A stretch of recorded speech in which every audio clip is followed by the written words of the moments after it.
Culture की लड़की जो है वो घर में बड़े मर्दों से और यंग लड़के भी हरास होते हैं। मैं स्कूल जाती थी बहुत यंग एज में, तो गली के लड़के इस हद तक हरास करते थे कि मारना पड़ता था या बाप को बताना पड़ता था, या बस स्टॉप पे खड़े हुए कहाँ मर्द हरास नहीं करते। अब देखें सोशल मीडिया कितनी कितनी गंदी बातें एक्सपोज हो रही हैं, और हम बचपन से 3 साल 4 साल की उम्र से जब से हम ये चीजें फेस कर रहे हैं, और हम किसी को नहीं बताते थे या माएँ मना करती थी।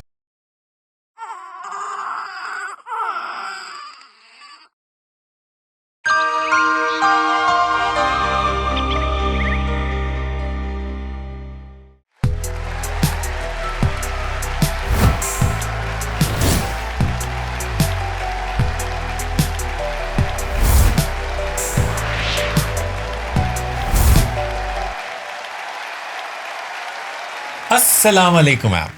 वालेकुम सलाम। कैसी हैं? बिल्कुल ठीक ठाक। It's good to see you. सबसे Thank पहले मुझे ये बताइए मैम कि पहले तो मैं आपकी स्माइल की तारीफ करूं, क्योंकि मैंने देखा है पाकिस्तान में इंडस्ट्री में स्पेशली लड़के इतने स्माइल नहीं करते। नहीं you have a lovely smile. You start your show with the big smile which is very healthy. और आपको पता है ये स्माइल हमने कहाँ से ली है? कहाँ से? आपसे। ये मैं आपको लिटरली बता रहा हूँ, मेरे को आपको मक्खन नहीं लगा रहा। रिमेंबर मेरी पहली फिल्म में देयर वाज अ सीन जिसमें मेरी कोई नेचुरल सी स्माइल थी। तो अक्सर मुझे लोग कहते थे कि वैसे हंस के दिखाएं, तो मैं कहती थी क्या कह रहे हैं, मतलब उस वक्त तो वो एक वो था, कोई बात थी तो मैं नेचुरली हंसी थी ऐसे। अच्छा जी, तो थैंक यू। ये मैं बता रहा हूँ ना कि मेरे लिए ना आप दीवाने तेरे प्यार की किरण है हमेशा से। और आपके बारे में हम जब उस वक्त वो मूवी देख रहे थे ना, तो हम लोगों ने जो मेन हाईलाइट थी आपकी वो ये थी कि जब आप स्माइल करती तो आपकी आंखें भी मुस्कुराती। ये एक बड़ा एक रेयर मतलब एक चीज होती है। अदरवाइज आप ये मानती हैं वैसे कि आंखें जो होती हैं वो झूठ नहीं बोलती? बिल्कुल बिल्कुल आप सही कह रहे हैं। और कैमरा कोई चीज जो आप सोच भी रहे होते हैं ना, बेसिकली आपने तो फिल्म मेकिंग पढ़ी है और आप one of the most educated मैं समझती हूँ, प्रोडक्शन कर रहे हो अपनी, पॉडकास्ट कर रहे हो, और आपने अपना इंट्रोडक्शन जो कराया, जिस रेफरेंस से आप हमारा बातचीत हो रही है, वो मेरे बहुत इज्जत है उनकी मेरे दिल में जी। तो आंखें बेसिकली वो बोलती हैं जो आप बोलते भी नहीं हैं। जो आप सोचते हैं या जो आप हैं वो आपकी आंखें होती हैं। सही।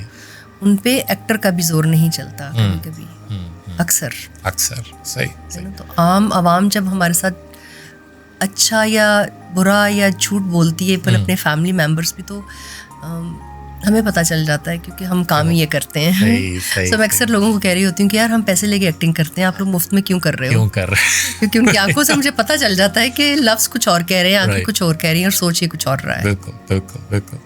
अच्छा, मुझे ये बताइए कि वक्त के साथ साथ कहते हैं आंखों की चमक जो है वो कम होने लगती है। जिया अली की चमक कम नहीं हो रही, क्या वजह?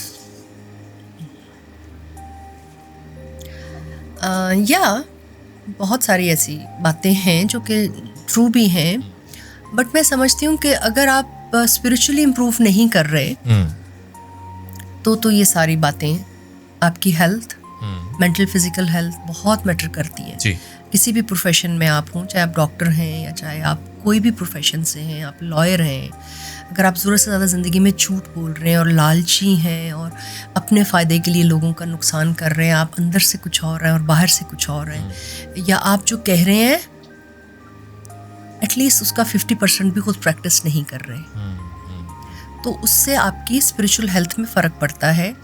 और फिर मेरी आंखें भी अब शायद वैसी नहीं हैं जैसी मैं 20-22 साल की उम्र में थी, लेकिन ये है कि मैंने बहुत कोशिश की और बहुत कुर्बानियाँ दी इस सारे प्रोसेस में, कि मैंने झूठ कम से कम बोला, और मैं जो कहती हूँ उस पर अमल करती हूँ खुद, और कोशिश करती हूँ कि बेहतर से बेहतर इंसान बना जाए मेरा। आप आज से 20-22 साल पहले भी जो इंटरव्यूज़ हैं अगर उठा के देखें तो शायद मैं यही बातें कर रही थी जिनको आज थोड़ा सा इम्प्रूव करके कि मैं इसको प्रैक्टिकली जी रही हूँ। तो डेफिनेटली आपकी मेंटल फिजिकल हेल्थ, आपकी routine, I was not very spiritual and very healthy when I started as an actor और as an human being, but with time I think I have learned a lot, travel a lot. I have learned if you're not happy inside and if you're not आप अपने आप को time नहीं दे रहे और अपने आप से प्यार नहीं कर रहे और भाग दौड़ में और उस दौड़ में जो हर प्रोफेशन में जिसको थोड़ी सी इज्जत मिल जाए या उसको बहुत इज्जत पैसा कमाना है किसी भी प्रोफेशन में, so they forget themselves and they just start living outside world, you know, artificial life में. So then they lose all that, you know, originality जो है, आपका जो रियल है वो गुम जब आपसे हो जाता है तो definitely your eyes get gone type वाला सीन हो जाता है. I think, I believe. लेकिन बहुत सारी ऐसी पुरानी एक्ट्रेसेस और एक्टर हैं जिनको हम देख के बड़े हुए हैं. अभी संगीता आपा है और एक दो क्या है, दीबा बेगम है और वैसी पुरानी बड़ी एक्ट्रेसेस, नगमा मैडम है. इनकी आंखें अभी भी मैं कभी बोलती हूँ, मिलती हूँ, इनसे बात करती हूँ. सो उनकी आंखों में एज इट इज वो चमक या वो जज्बा तो नहीं कह सकते, बट एज के साथ they have groomed themselves because उस वक्त industry was like so good. They have lovely producers and you know all that. You know, अब तो खैर काम ही उन्हीं की कॉपी अभी तक कर रहे हैं उल्टी सीधी, हम दूसरे मुल्कों की कॉपियाँ कर रहे हैं, खुद तो कुछ ओरिजिनली बहुत कम कर रहे हैं. तो they are still very young and very youthful and very, you know, they और have elegance भी है ना उनकी. elegance भी है. क्या बात है. ज़ेबा बेगम देख लें, you know, उनके मियाँ की डेथ के बाद भी she is so elegant. Babra जी को मैं कभी भी बहुत कम वो नजर आती हैं, Babra Sharif, but the eyes are still there, you know. Even मर्द बहुत सारे है ना. बिल्कुल, आप बिल्कुल सही बात करी. मुझे ऐसा में ये भी हो रहा है ना कि आप ज़रा खुद क्योंकि इस फील्ड से हैं, स्पिरिचुअल हेल्थ और इन सब चीज़ों से, तो अब तो आप ज़्यादा इस चीज़ को नोट करती होंगी ना लोगों के उसके अंदर. मुझे कुछ लोग ना भी बात करें तो मुझे पता चल जाता है व्हाट दे आर थिंकिंग. क्या बात है, क्या बात है. अच्छा जी, कुछ फॉर्मल क्वेश्चंस हैं. उसमें ये भी है कि आपके मुतालिक विकीपीडिया पे क्या क्या लिखा हुआ है और क्या क्या गलत लिखा हुआ है. मुझे बताइए आपकी डेट ऑफ बर्थ क्या. I am 1972 23rd May. 23rd May. और जो आपका स्टार बनता है दैट्स अ कस्प, लाइक दो स्टार्स हैं. I am Taurus and Gemini. Taurus और जेमिनी का कस्प है. अच्छा, क्योंकि इंटरनेट पे 8 सितंबर लिखी हुई है आपसे. वो आपने बताया था कि आपको 70 साल का. आई एम यस, बहुत एज लिखी हुई विकीपीडिया पे. अच्छा जी. देखिए, किसी भी ऐसे मीडियम, अब क्यों सोशल मीडिया और पॉडकास्ट और सब चीज़ें इतनी अच्छी इसका रिस्पॉन्स है, बिकॉज एडिटिंग आप लोग कम से कम करते हैं और डायरेक्टली हमसे बात कर रहे हैं. और बहुत सारे ऐसे सवालात जो हम टीवी पे नहीं, जिनका टैबू है, बहुत सारे ऐसे सवालों का जो हम डेफिनेटली वहाँ पे आजकल प्रॉब्ली हर एज ग्रुप के पास ये स्मार्टफोन है and they have lot of knowledge, good और बैड. बट वही होता है कि मैंने भी, I remember 20 years back when my nephews are very young, they live in America and मैं उनसे पहली दफ़ा मिलने जा रही थी. अच्छा जी. अमेरिका. काफ़ी सालों के बाद मैंने अमेरिका का ट्रैवल बहुत कम किया है. बाकी यूरोप एंड दूसरी दुनिया में बहुत ट्रैवल किया है. मुझे अमेरिका कभी भी इतना पसंद नहीं था. अच्छा.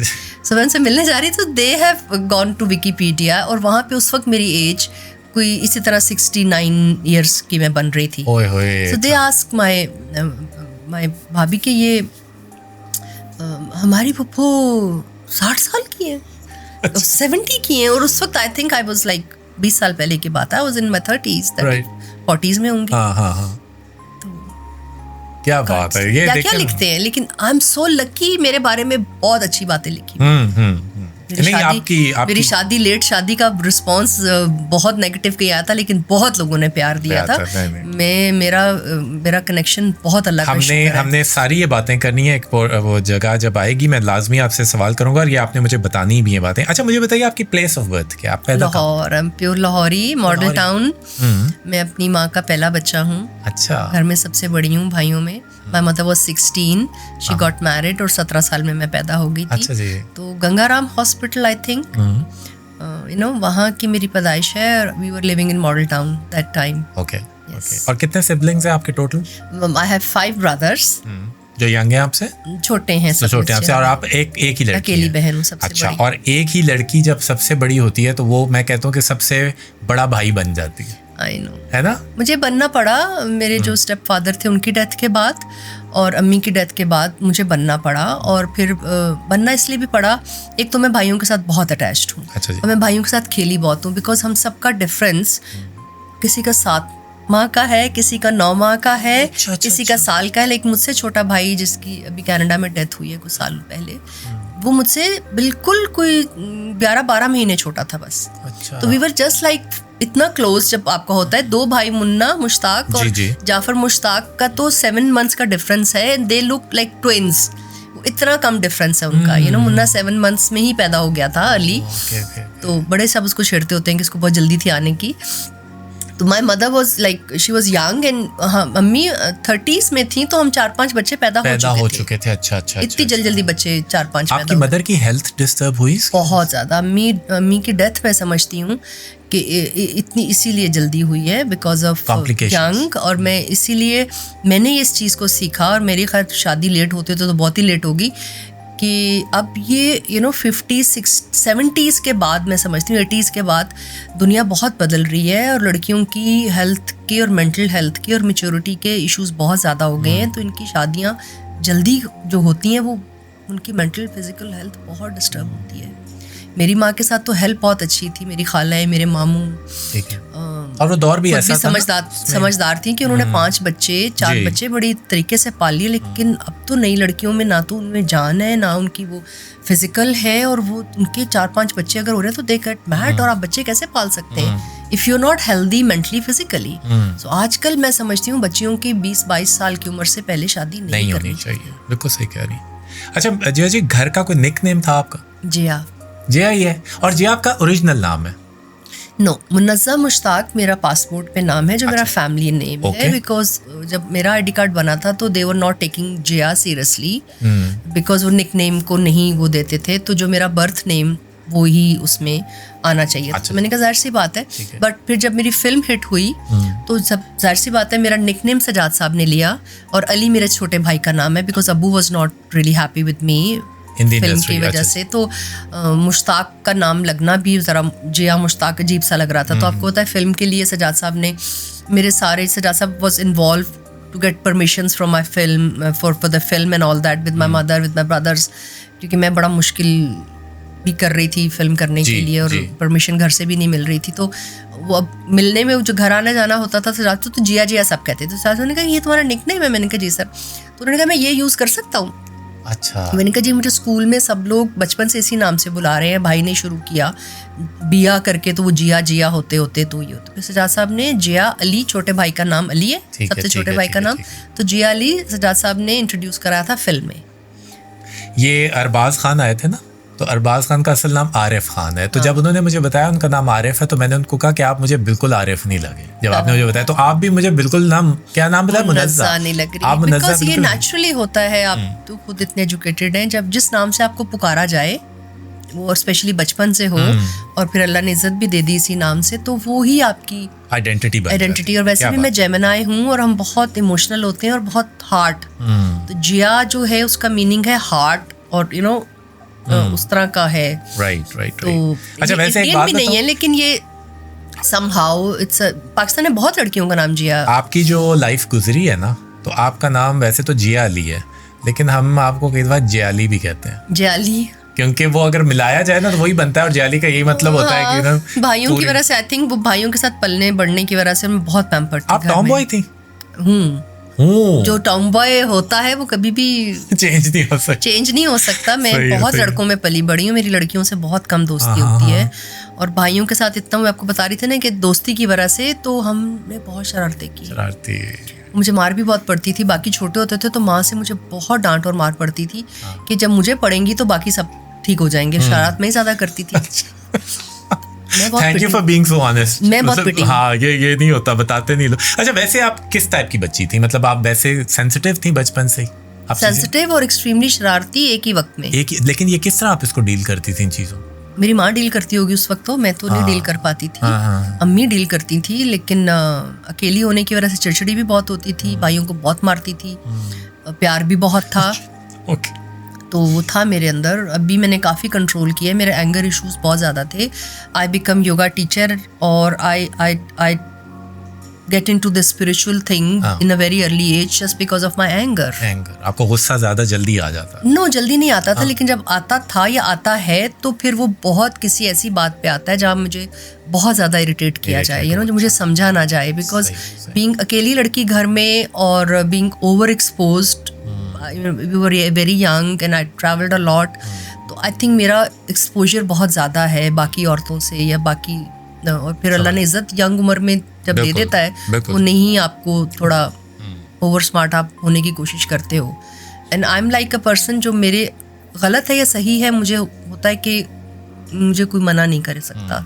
ये मेरे बाप ने मुझे बहुत पैम्पर्ड रखा था, मेरी माँ ने भी, और मेरे भाई भी, अल्लाह का शुक्र. मतलब आप सुनती सबकी करती अपनी, यही बात होगी ना? नहीं, ऐसा भी नहीं है. ऐसा भी नहीं है? अच्छा चलो सही. मैं बता रही हूँ, मैं काफ़ी स्पिरिचुअल हूँ. ठीक है जी, काफ़ी एक्टिंग करती हूँ कि मैं फिर भी अपना आप बीच में डालना जरूरी होता है. अच्छा मैम, मुझे बताइए एजुकेशन कहाँ की? I am only matric from Saint Mary's. Saint Mary's, okay. Because उसी दौरान मेरी शादी होने की मुझे धमकियाँ दी जा रही थी और मैंने चोरी मॉडलिंग शुरू कर दी कि मैं उससे भागना चाह रही थी और कामयाब होगी. तो मैंने सिर्फ मैट्रिक किया है बिकॉज मेरे पास चॉइस थी, या तो मैं पढ़ूँ या मैं शादी करूं. अच्छा, काम की तो अच्छा सही काम तो मैंने चोरी शुरू किया था और शादी से भागने के लिए शुरू किया था. सो आई हैड 2 चॉइसेस, जितनी भी मैं लाडली थी माँ बाप की तरफ से, या तो पढ़ूं आगे या शादी करूं. तो पढ़ना मैंने था नहीं, मुझे कोई शौक नहीं था पढ़ने का, और जो पाकिस्तान की एजुकेशन थी उस वक्त भी और आज भी, खैर, तो मैंने सेंट मैरी से साइंस में सिर्फ बेसिक मैट्रिक किया. उस वक्त भी मुझे याद है कि जो FA BA वाले लोग थे उनकी अंग्रेज़ी काफ़ी मुश्किल उनको होती थी और मेरी कुछ ठीक थी because of travelling and all that, और उस वक्त अच्छी मैट्रिक होती थी. तो साइंस में किया था और इतने अच्छे मार्क्स भी नहीं आए थे, but I was over confident always. क्या बात है. मेरी एजुकेशन हर्डल देती है मुझे कहीं कहीं, लाइक मेरी उर्दू बहुत अच्छी नहीं थी हमेशा से. बिकॉज मैंने स्कूल हमने लिबिया से शुरू किया, आई वाज यंग ट्रैवलिंग, तो मेरी उर्दू कभी भी अच्छी नहीं थी. आप लिबिया कितना अर्सा रही बचपन में? आई think I was 2.5-3 years old. अच्छा जी. और मैं कोई 9-10 साल की उम्र में हम वापस आए थे. अच्छा. काफी सारे साल, तकरीबन 8 साल 7-8 साल. हाँ, तो उस दौर में हम वापस आए नहीं, रहे ही वहाँ पे, क्योंकि my father was travelling a lot here and there Europe, तो हम पाकिस्तान नहीं आए थे. जब आए तो फिर वापस नहीं गए. अच्छा. आप लैंग्वेजेस कितनी बोल लेती हैं वैसे? मतलब आपको पंजाबी भी आती है पूरी, आपको उर्दू आती है? और पंजाबी जो सिर्फ गाला आंदियां ने मैंने. गाला आंदियां ने, अच्छा जी. लेकिन पंजाबी मेरी अब आके अच्छी हुई है थोड़ी सी. अम्मी की तरफ से बैन था घर में पंजाबी बोलना, क्योंकि उर्दू फिर साफ नहीं होती, फिर वो आपको रेड़े. अच्छा, आपके साथ भी वो वाला मसला है कि जब आपको गुस्सा चढ़ता तो पंजाबी में जाना? सबके साथ है ना, पाकिस्तानियों में है ये ना कि वो जो भी उनकी मादरी ज़बान. कराची 30 साल रहने की बाद ये चीज़ मेरे में कम हो गई थी. अच्छा जी. मेरी उर्दू बहुत साफ हुई कराची रहने से, या मैंने कोशिश की, या अम्मी की तरफ से बचपन से 9-10 साल की उम्र से पहले से हम जब बाहर ट्रैवल कर रहे थे तो वहाँ पे अम्मी उर्दू बोलने में बहुत ख्याल करती थी. My mother used to love singing, even my father is a very good singer. So like उनको वो शऊर था उर्दू के तलफ़ुज़ को लेके. और लॉरियों का आपको पता है वो रेड़े का मसला बड़ा अजीब होता है. तो my mother always was a very strict person in a way कि वो उर्दू की अदायगी और चीज़ों में बड़ा कंट्रोल करती थी बचपन से. तो वो पाकिस्तान में नहीं रहे शायद यंग एज में, और स्कूलिंग भी बेहतर हुई है, तो उस वजह से मुझे लगता है मेरी उर्दू बेहतर. I remember I went to India, Gulzar sahab के सामने मैं इस तरह बैठी हुई थी, तो वो बहुत सारी एक्ट्रेसेस से मिले पाकिस्तान से, इतने उनकी फैंस हैं. तो उन्होंने मुझे ये कॉम्प्लीमेंट दिया कि आपकी उर्दू बाकी लाहौरियों से बहुत बेहतर है, यू नो, आपकी जो आपकी अदायगी है. तो मैंने शुक्रिया किया और नेक्स्ट डे उन्होंने मुझे फिल्म ऑफर कर दी and I was just shocked. तो मतलब वहाँ से मुझे कॉम्प्लीमेंट मिला हुआ है. तो मेरी उर्दू मुझे लगता है थोड़ी सी साफ है. बिल्कुल. नहीं, मुझे तो कभी वैसे आइडिया नहीं. मैं जब अक्सर फ्लो में आती हूँ तो मैं अक्सर लाइक पहली फिल्म में सजाद साहब ने, क्योंकि वो बहुत परफेक्शनिस्ट हैं, तो मुझे याद है पहली फिल्म की डबिंग में बंगाली एक बहुत अच्छा साउंड रिकॉर्डिस्ट था, बहुत पुराना स्टूडियो में. So he used to correct my loves a lot while dubbing. एक तो पहली फिल्म थी और डबिंग का मुझे पता नहीं था, तो फिल्म तो शूट करके हम आ गए, but while dubbing he improve my Urdu a lot. So मेरी किस्मत अच्छी है या मेरी चॉइस ऐसे लोगों के साथ काम करने की होती है, जिन मौका नहीं, मेरी चॉइस ऐसे लोगों के साथ काम करने की होती है जिनसे मैं कुछ सीखूं. मैं काम भी शायद इतना कम इसीलिए करती हूँ कि मैं इतनी लालची हूँ और इतनी ग्रीडी हूँ इस मामले में कि जब मैं किसी सेट से जाऊँ या किसी डायरेक्टर या प्रोड्यूसर के साथ काम ख़त्म करूँ तो मैं वहाँ से कुछ अमेजिंग सीख के निकलूँ जो मैंने स्कूलों में नहीं सीखा या मैंने फिल्म एक्टिंग पढ़ के नहीं की या मुझे थिएटर करने का मौका नहीं मिला अच्छे लोगों के साथ, तो मैं कुछ सीखूँ, यू नो, स्पेशली उर्दू। ठीक है। अच्छा, ये एक हम छोटी सी एक गेम खेल रहे हैं आपके साथ, इसमें इसलिए क्योंकि जिया अली की कुछ पर्सनल चीज़ें जो हैं, मतलब जो उनकी फेवरेट हैं, वो हमें जानने का शौक है। इसका नाम है वन चॉइस गेम। आपने बताना है सबसे पहले मुझे आपका फेवरेट फूड क्या है, आप सबसे ज़्यादा खाती क्या है शौक से, एक चीज़ होकर। I think I love every food. You are a foodie girl? I'm very foodie, but मैं इतनी को गोश्तखोर टाइप औरत अब नहीं रही।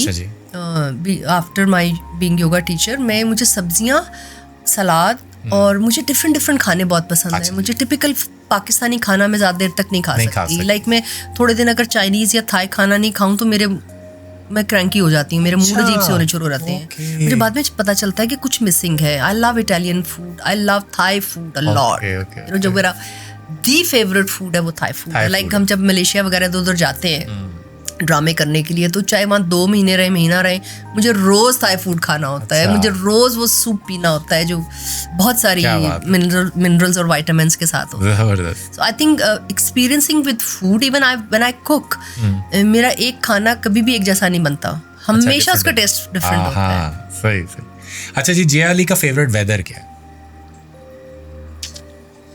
कराची का वेदर जो एक जैसा ही रहता है तकरीबन। अच्छा, ट्रॉपिकल वेदर। ट्रॉपिकल। और पंजाब का जो है, क्योंकि मुझे बीच बहुत पसंद है, और पंजाब में मुझे जो इनका बाहर का मौसम होता है ना, जब फूल बहुत आए हुए होते हैं, ठीक, वो आपको पसंद है। वाह। अच्छा, best of the best I think. Favourite colour क्या है आपका? ऑल ऑफ देम, अल्लाह के जितने बनाए हुए कलर हैं। जब रेनबो कलर्स का वो जो एक वो बनता है ना, मुझे बहुत पसंद है। अच्छा, मिक्सचर जो colour, all the colours are beautiful I think. White I love, but yellow I love. I don't know. अच्छा, Black मुझे इतना पसंद नहीं है, but ठीक है।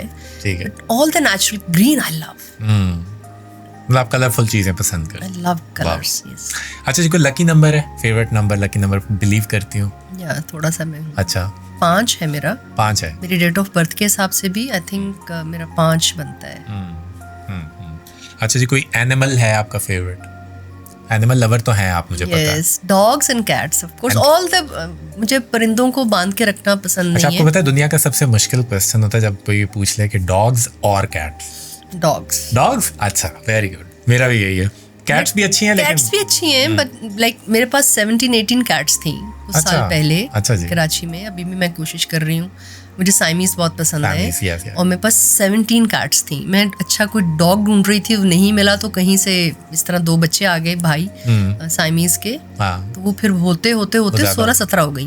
तो कैट्स भी आर ब्यूटीफुल, बट समहाउ मेरा डॉग्स के साथ एक कनेक्शन है, because my Nana, I remember, he was in army and he has lot of dogs. अच्छा, वहाँ से भी शायद ये कनेक्शन है। सही। अच्छा जी, कोई फेवरेट मूवी है आपकी, गो टू मूवी जो होती है ना, जिसमें आप कभी ज्यादा दफा देखी हो आपने और अभी भी? बहुत दफा। पाकीज़ा आई थिंक एक फिल्म थी बचपन से। जब मुझे एक्टिंग करने का दौरा पड़ा तो वो एक जो तवाइफ का रोल था, वो बहुत मुश्किल था मेरे लिए सोचना। तो मैं आई थिंक ये वो दौर है जब मुझे कुछ दौरा था, कहीं चल रहा था कि मुझे कुछ करना है ऐसा। तो मुझे याद है पाकीज़ा मैंने बहुत दफ़ा देखी, बल्कि उससे पहले से भी। जब हम बाहर लिबिया में भी थे, कि मेरी माँ बहुत फिल्में देखती थी। अच्छा। तो अम्मी की ये फेवरेट फिल्म थी पाकीज़ा। तो जब मुझे याद है कि अम्मी का मूड बहुत अच्छा होता था, तो मैं दिन में 2 दफ़ा भी देख लेती थी। अच्छा। और बहुत छोटी थी, तो आई डोंट नो वो जो, क्योंकि मैं एक टॉमबॉयश टाइप थी ना, तो वो जो उसमें वो तहजीब अदाएं और वो अदाएं, वो चीजें। कोई डायलॉग बोल के दिखा? ओह प्लीज नहीं। मैं उस काबिल अभी भी नहीं हूँ।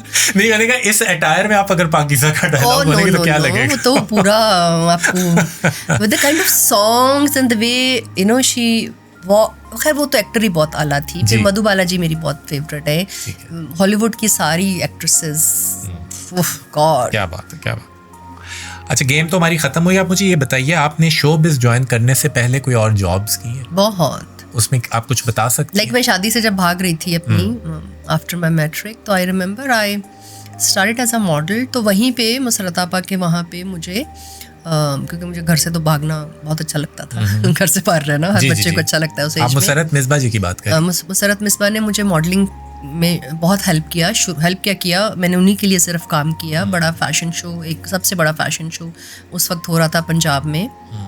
सो मुसरत आपा के पास, क्योंकि मेरे माँ बाप ने मुझे ग्रूमिंग के लिए, शादी से पहले जो ग्रूमिंग होती है लड़कियों की, बिकॉज मैं बहुत टॉम बॉयज टाइप थी, तो मुझे ग्रूमिंग के लिए वहाँ भेजा और वहाँ पे ये हो रही थी मॉडल्स की सिलेक्शन हो रही थी, तो मैं उसमें घुस गई। माँ बाप को पता था कि मैं उसके लिए जाती हूँ 3-4 घंटे के लिए, और मैं कुछ और कर रही थी। अच्छा। बाद में उनको पता ही चली गया जब पेपर्स में इतने शूट्स आने लग गए एंड ऑल दैट। तो आई थिंक मुसरत आपा के वहाँ जब वो काम शुरू हुआ, फिर मैं इतना रेगुलरली इतने मुझे शूट्स मिलते थे कि फिर वहीं पे मैंने उनके वहाँ रिसेप्शन पे जॉब कर ली। एंड दे यूज्ड टू, अच्छी पे थी? नहीं, मैं पे मुझे याद भी नहीं है। अच्छा, पे के लिए तो किया भी नहीं था। मैं तो किसी चीज़ से भाग रही थी। तो मैंने वो काम शुरू किया था और मॉडलिंग वहाँ बहुत कर रही थी, शूट्स बहुत कर रही थी। तो वहाँ पे रिसेप्शन पे मेरे इतने कर्ली बाल and all that. So highlight तो आपके बाल ही रहे हैं, वो तो आपको पता। मुझे बहुत बुरी लगती है बात, ये सुनना और कहना कि बाल अच्छी बात है। पता है क्या वजह? इससे ये क्या पता चलता है कि पाकिस्तान में लड़कियों के इस तरह के बाल नहीं होते, नहीं है, मेरे कम होते हैं, मतलब जो शोबिज़ में कम से कम है ना। मेरी माँ ने मेरे बालों का ख्याल बहुत रखा है। इवन माय मदर, मेरे अम्मी और अब्बू के बाल, हमारे डीएनए में बालों का सबका बहुत वो है, और शायद ये रीज़न है। लेकिन अम्मी ने बालों का बहुत ख्याल रखा है। मैंने बड़ी कुट खाई है बालों की वजह से। मैं से खींच के चोटियाँ अम्मी बचपन में बनाती थी, ऑलिव ऑयल लगा के एंड ऑल। तो शायद वो रीज़न भी है। अभी मैं ख्याल नहीं रखूँगी तो बाल ख़त्म भी हो सकते हैं। बाल एक जानदार चीज़ है। तो ये सीन है, बाल इतने लंबे और वो थे कि प्रॉबली वो सब कहते थे कि आपके जैसा पर्म करवाना है। तो मैं पहले सोचती थी कि क्या बोलूँ क्या नहीं बोलूँ। मैं कहती हाँ ऐसा कर देंगे। तो मैं रिसेप्शन पे थी and I used to, I think मैं उनकी मॉडल भी थी। मैं सिर्फ मुसरत बाबा के लिए काम करती थी एज अ मॉडल। माँ बाप ने वहीं तक इजाज़त दी जब पता चल गया। वहीं से बहुत सारी चीज़ें और भी की। तो फिर मैरियट में, आई थिंक इस्लामाबाद में मैंने कुछ अरसा काम किया उनके सैलून के लिए, उनके सारे सैलून्स के लिए। वहीं से मुझे फिल्म नबीला ने मुझे देख लिया मैरियट में, एंड उसके पास मेरी पिक्चर्स कहीं कमर्शियल्स के लिए, तो वहाँ से मुझे सजाद गुल के लिए। अच्छा, एक क्वेश्चन है, क्योंकि आप सच्ची खातून है तो इसलिए मैं पूछता हूँ जब लोगों से, क्योंकि हमारे मुल्क में थोड़ा ये होता है ना, मतलब झूठ या वो ज़्यादा करते पकड़ा जाता है, बिकॉज़ आप कितना को बोलेंगे। अच्छा, क्वेश्चन ये है कि आपने कभी सख्त हालात और गुर्बत देखी है? Of course. और मुझे बताइए आपने क्या सीखा उससे, और क्या सिचुएशन? मेरे पास अभी भी बहुत दफ़ा मेरे पास पैसे नहीं होते, क्योंकि मैं पैसे आने से पहले खर्च कर देती हूँ दिमागी तौर पे। अच्छा जी। सो एक तो मुझे बहुत ज़्यादा पैसा खास पसंद नहीं है, बचपन से। मेरी माँ भी शायद ऐसी थी। तो गुर्बत इस तरह के, I remember when we came from Libya, और हम लोग शायद रोम में थे, कहीं इधर उधर ट्रैवल कर रही थी माँ बाप।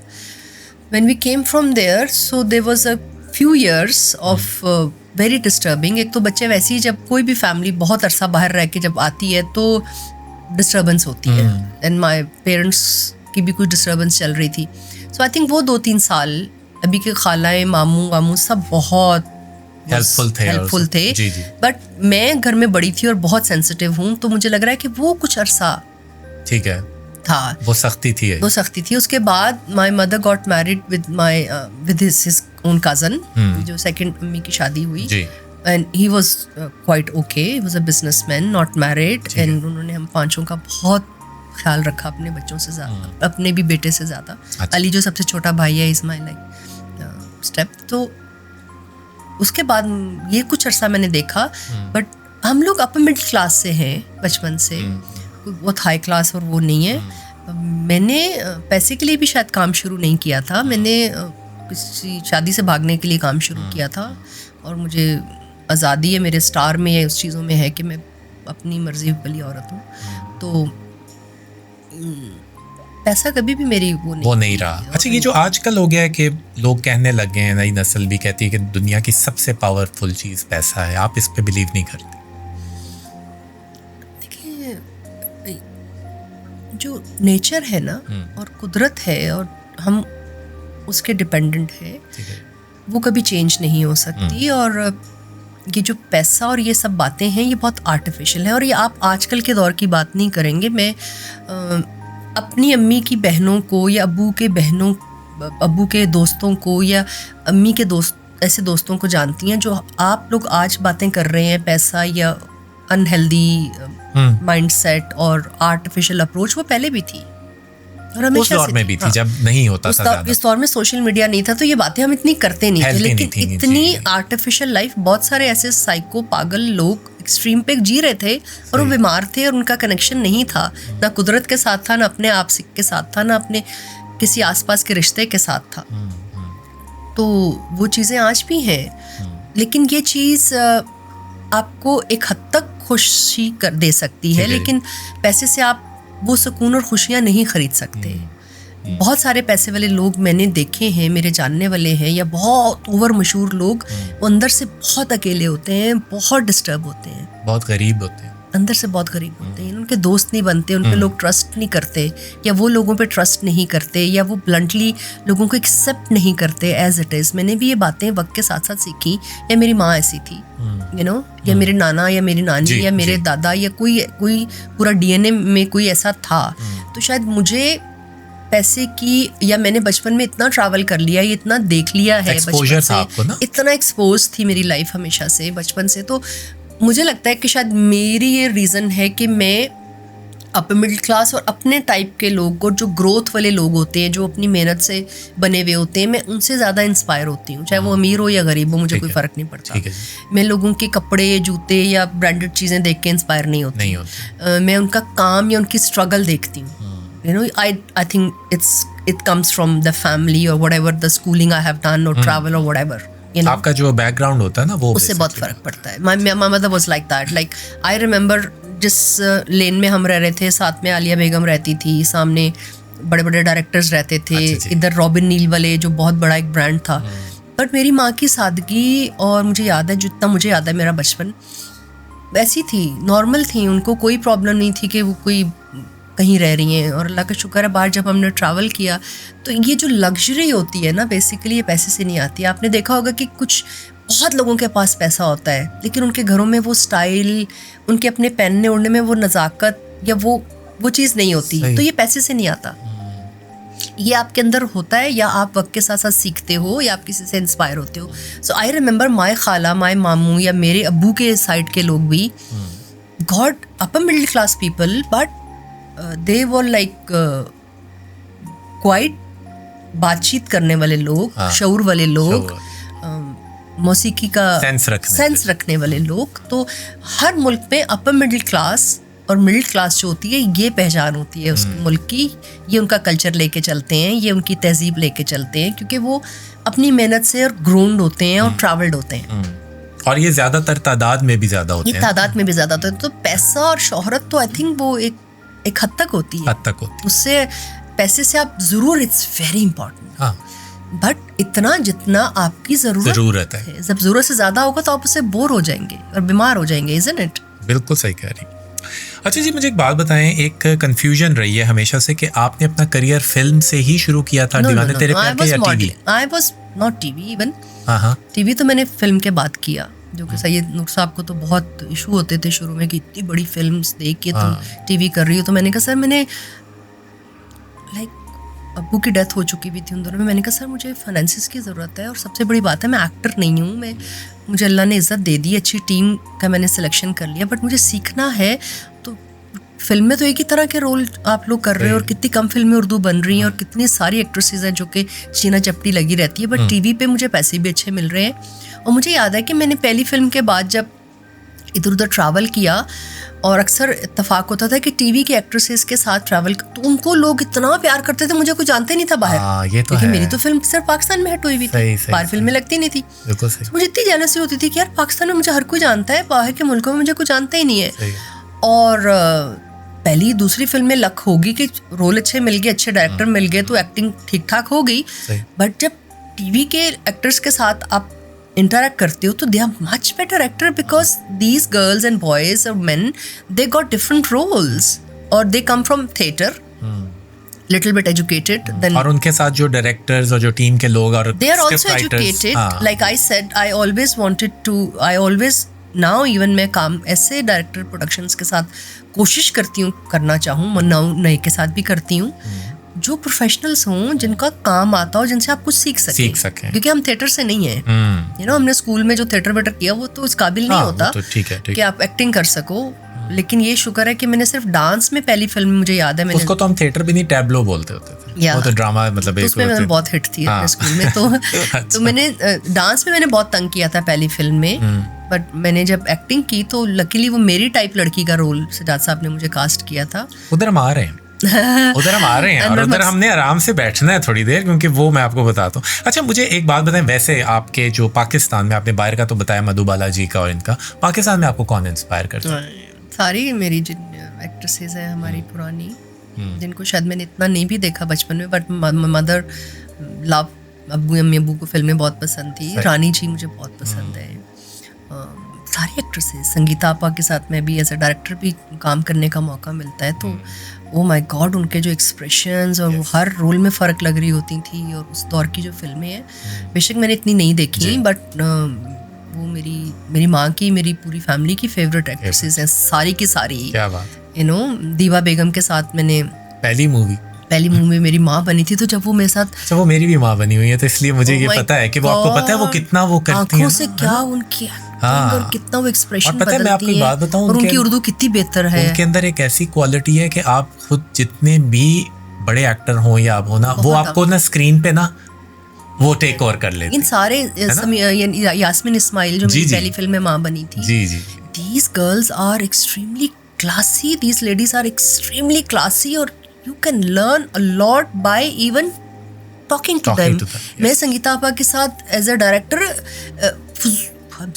ऐसे प्रोजेक्ट्स भी साइन कर लेती हूँ जो मैं नहीं करना चाह रही होती, लेकिन मैं इतनी लालच में होती हूँ कि यार इनके आसपास रहने से ही मैं इतना कुछ सीख रही हूँ। जिनका उनका भी जो उनका उठना बैठना, उनका आम, इवन एज अ डायरेक्टर भी मैं इतना उनको देख रही होती हूँ कि यार ये क्या लोग हैं, बहुत मेहनत की उन्होंने, हम लोगों ने कुछ मेहनत कुछ भी नहीं है। हाँ बिल्कुल।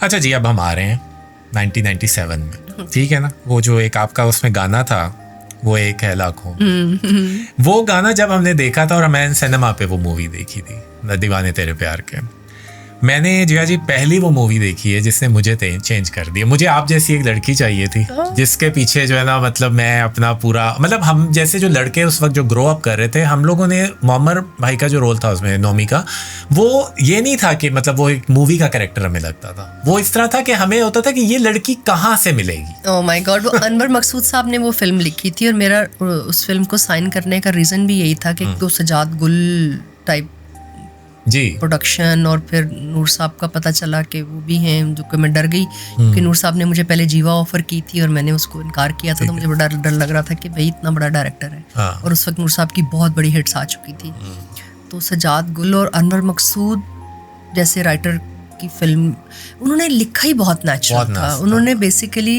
जब मुझसे फिल्म से पहले भी एक दो दफ़ा बातचीत की, तो ऐसा कोई नेचुरल सा लिखा था। और सीन्स, अभी के सैयद नूर साहब बहुत अच्छे राइटर हैं, और वो सेट पे उन डायलॉग्स को हमें हेल्प भी करते थे, आगे पीछे कुछ चेंजिंग्स भी करते थे। बट अनवर मकसूद साहब के साथ फिल्म से पहले और फिल्म के बाद मैंने बहुत स्क्रिप्ट रीडिंग की थी। अच्छा जी, अच्छा। मुझे सजाद गुल ने जब साइन किया तो मैं इस्लामाबाद में थी या लाहौर में होती थी मोस्टली, तो मुझे ये लोग 3 महीने पहले ही फिल्म से कराची ले गए थे फॉर माई ग्रूमिंग, बिकॉज मेरी पहली फिल्म थी, फॉर माई ग्रूमिंग, बिकॉज मैं मॉडल थी और मुझे वो रैम्प वॉक और वो आइडिया आपको होता, गर्दन सीधी और टांगे सीधी, तो they needed college going girl.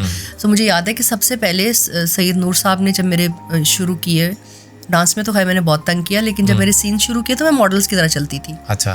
तो पहले तो मेरी चाल बदलनी पड़ी इनको, क्योंकि उनको तो नॉर्मल लड़की चाहिए थी, तो मेरी मॉडल्स की तरह वाली चाल थी जो वही यूज्ड टू हो गई थी। तो आई थिंक मेरे सैयद नूर जैसा डायरेक्टर और अनवर मकसूद जैसा राइटर, और उन्होंने बहुत टाइम दिया था इस फिल्म को, तो उनके साथ मेरा इतना वक्त गुजरा फिल्म से पहले, उसमें मेरी उर्दू भी बहुत बेहतर हुई, और उसमें उस रोल में जाने के लिए मुझे उन्होंने बहुत हेल्प की ना, वो बहुत अच्छा। उसमें मुझे जो अभी भी याद है ना, कि उसमें जो एक ज़बरदस्त बात थी ना, वो ये थी कि जो ऑडियंस थी ना, वो नारे भी लगाती थी, वो शोर भी डालती थी, वो आपके ऊपर सीटियां भी बजा रहे हैं लोगों दोनों। अच्छा, हमें ना ये कुछ ऐसी मूवीज़ होती हैं जिसमें हीरो ज़्यादा अच्छा लगता है, और हीरोइन थोड़ी कम। अच्छा, कुछ होती जो हीरोइन मतलब आपकी ज़्यादा। आप दोनों का जो कपल था ना, वो ऐसा था कि हम कहते थे कि ये दोनों एक दूसरे के लिए बने, और हम कहते थे कि बस ये किसी तरीके से मिल जाए आपस। और उसमें जो यास्मीन जी का रोल था, मैं कहता हूँ उससे खतरनाक और मतलब पूरी मूवी पे भारी था। सजाद गुल को ये सारा क्रेडिट जाता है ना, और अनवर मकसूद साहब को, और फिर सैयद नूर साहब को। किस तरह उन्होंने वो किया ना, इस लेवल के जो लोग, उनका एक्सपीरियंस। अब मुझे याद है कि सजाद गुल को इस फिल्म में पहले आमना हक थी मुझसे। अच्छा, पहले कास्ट हो चुकी थी। अच्छी लगी ये बात। वो आपसे मतलब हाँ वो नहीं, वो बहुत प्यारी है, वो तो मुझसे प्यारी बहुत है, लेकिन वो किरण नहीं है, मैं ये कह रहा हूँ। वो किरण नहीं बन, वो मॉरिशस में हुई थी। जी मॉरिशस में। आई थिंक किस्मत सजाद गुल की अच्छी थी या बुरी थी, आई डोंट नो। तो जो मेरा सामना रंग था, या जो मेरी उस वक्त की जो लुक थी, पतली बहुत ज़्यादा थी मैं, मुझे याद है मुझे 5-6 kg इन्होंने और गिराया था वेट। अच्छा। क्योंकि जब मुझे इन्होंने कास्ट किया तो फिर वो पूरा इनका वो क्राइटेरिया ही उस सीन को लेके, फिर वो मेरे मुताबिक चीज़ें हो रही थी। तो नबीला मेरी एजेंट थी। अच्छा, God I was so lucky. Nabila ने मेरी पिक्चर सजाद गुल को दिखाई, कुछ कमर्शियल्स के लिए एज अ मॉडल मेरी पिक्चर्स वहाँ गई। एंड शी, जब आमना हक के साथ कुछ मामलात नहीं हो रहे थे, उनके अबू मिनिस्ट्री में थे, तो कुछ पॉलिटिकल इश्यूज थे कि वो फिल्म वो नहीं कर पाई, और मेरा सिलेक्शन हो गया। तो मैंने सजाद गुल को आई रिमेंबर 3-4 महीने वो फिल्म ना करने के ही मेरे इश्यूज थे कि मैं फिल्म नहीं करना चाहती थी। मुझे बड़ा इंडस्ट्री से इशू था कि 1-2 फिल्में करने के बाद क्या होगा आगे। हाँ, कोई फिल्म्स नहीं है, क्योंकि आप बेसिकली फिल्म बैकग्राउंड से नहीं थी ना। आप एक आउटसाइडर थी बेसिकली। और ये भी बात मुझे आपकी बहुत अच्छी लगती है कि आपने एक आउटसाइडर होते हुए जो अपना नाम मकाम बनाया। It's totally. फिर मुझे सजाद साहब ने समझाया कि तुम लोग सारे मॉडल्स और बाकी लोग बैठ के बाहर बातें तो बहुत करते हो इंडस्ट्री को, लेकिन कोई काम नहीं करता आके यहाँ। इसको इम्प्रूव जब तक आप लोग नहीं आओगे, इस तरह की फैमिली बैकग्राउंड से पढ़ी लिखी लड़कियां नहीं आएंगी। मुझे बड़ा उन्होंने ताना मारा इस बात को लेके, जब मैं उनको तंग करती थी और नहीं काम करना चाहती थी, क्योंकि मैं तो अच्छी खासी जॉब कर रही थी मैरियट में। तो उन्होंने जब मुझे ये बहुत पर्सनल ये किया कि आप लोग बातें तो ज़रूर करते हो, लेकिन फिल्म्स को इम्प्रूव करने के लिए आप लोग आगे नहीं आते हो। आप लोग जब तक आगे नहीं आओगे, आप मॉडलिंग करते हो और वहाँ पे फिल्म वाले लोग समझते हैं कि मॉडल्स बहुत एक्सपोज करती हैं, और वाकई मेरे ऐसे बहुत सारे शूट्स होते थे जो ओवर एक्सपोज होते थे। तो वो कहते थे कि अगर आप फिल्म में आके थोड़ा अब हमें टाइम दोगे या हमें फिल्म्स इम्प्रूव करोगे तो ही इंडस्ट्री इम्प्रूव होएगी ना। अगर आप बाहर बैठे बातें करते रहोगे इंडस्ट्री को, तो फिर जाहिर सी बात है चीजें कहाँ इम्प्रूव होंगी। तो मैंने शायद ये इसको भी चैलेंज ले लिया। अच्छा, एक और बात ये भी थी ना कि क्योंकि आप सोलो हीरोइन थी उस मूवी की, उसमें ये नहीं था कि कोई और भी कैरेक्टर्स है ना, तो ये भी एक था कि आपके ऊपर क्योंकि फुल फोकस था, जो कि इन अ वे मैं कहता हूँ कि एक चैलेंज भी था। बहुत कहानी भी थी, और उस दौर में चल रही थी, उस दौर में बहुत अच्छी फिल्में। रीमा जी बहुत जबरदस्त काम कर रही थी मेरे आने से पहले। मेरा मकसद ये ना कि रीमा जी थी ना, वो तो पहले से, आप तो एक आउटसाइडर थी। लेकिन मैं ये कह रहा हूँ कि पहली ही फिल्म में टोटल फोकस, असल में दीवाने तेरे प्यार के में ना टोटल फोकस आप पे था, क्योंकि आपका कैरेक्टर जो है, मोमी का भी कैरेक्टर डेवलप इसलिए होता है क्योंकि आप आती हैं। ये भी तो एक बात है ना। और फिर वो घर पे लेके जाना, और फिर उसकी माँ के साथ आपका कैसे इवन के वो इंडिया में आई थिंक इस तरह की बहुत सारी फिल्में हिट हुई हुई थी। और आपको पता है कि जो जितना भी हम लोग बच लें या वो हमसे बच लें, जी, वो तो हम क्योंकि एक ही मुल्क एक ही कल्चर से हैं, तो उन दिनों में इंडिया में भी बहुत ऐसी फिल्में हिट हो रही थी और सामने रंग की बहुत डिमांड हो गई थी। और अनु अग्रवाल और इस तरह के जो लोग थे ना, आशिकी मूवी, और वो उसमें भी ऐसी था ना कि उनके रंग थोड़े डार्क थे, लेकिन वो कितनी वो हिट हो गई थी। और इवन उसके बाद जो एक शाहरुख की और उसकी फिल्म आई थी, क्या लड़की है जो काजोल, यस वो भी बंगाली है वो। हाँ, जी मेरी फिल्म से पहले इस तरह की बहुत सारी ऐसी फिल्में आ रही थी। तो these writers and these film makers were getting, जीवा बहुत हिट हुई थी सोलो रेशम के साथ। तो इस तरह का एक दौर चल रहा था कि, और लड़कियां खूबसूरती उन दिनों में एक्स्ट्रा ऑर्डिनरी थी। उन दिनों में मैं कह सकती हूँ ये बूटॉक्स और ये आर्टिफिशियल चीजें नहीं थी, कुछ भी नहीं, तो नेचुरल ब्यूटी को लेके वो थी। और वो एक नेचुरल सी स्टोरी थी, क्योंकि इंडिया पाकिस्तान की मेरी माँ इंडियन होती है, समीना यास्मीन जी, और बाप पाकिस्तानी होता है। तो ये चीजें मेरे ख्याल चल रही थी, तो मैं वो रोल में समहाउ फिट हो गई। बिल्कुल। अच्छा, अभी मोमी से दोस्ती है? Of course. तो किस तरह की दोस्ती? हमें तो लगता है आप लोग बस वही उसी मूवी में जैसे थे। बिल्कुल ही। मम्मी से मुझे याद है सेट पे इतनी हमारी लड़ाई होती थी बिकॉज वो बॉडी बिल्डिंग करने वाला लड़का और वो भूखा हर वक्त रहता था और मैं खुद बहुत फूडी हूँ और वो हम इतना खाने पे लड़ते थे दोनों।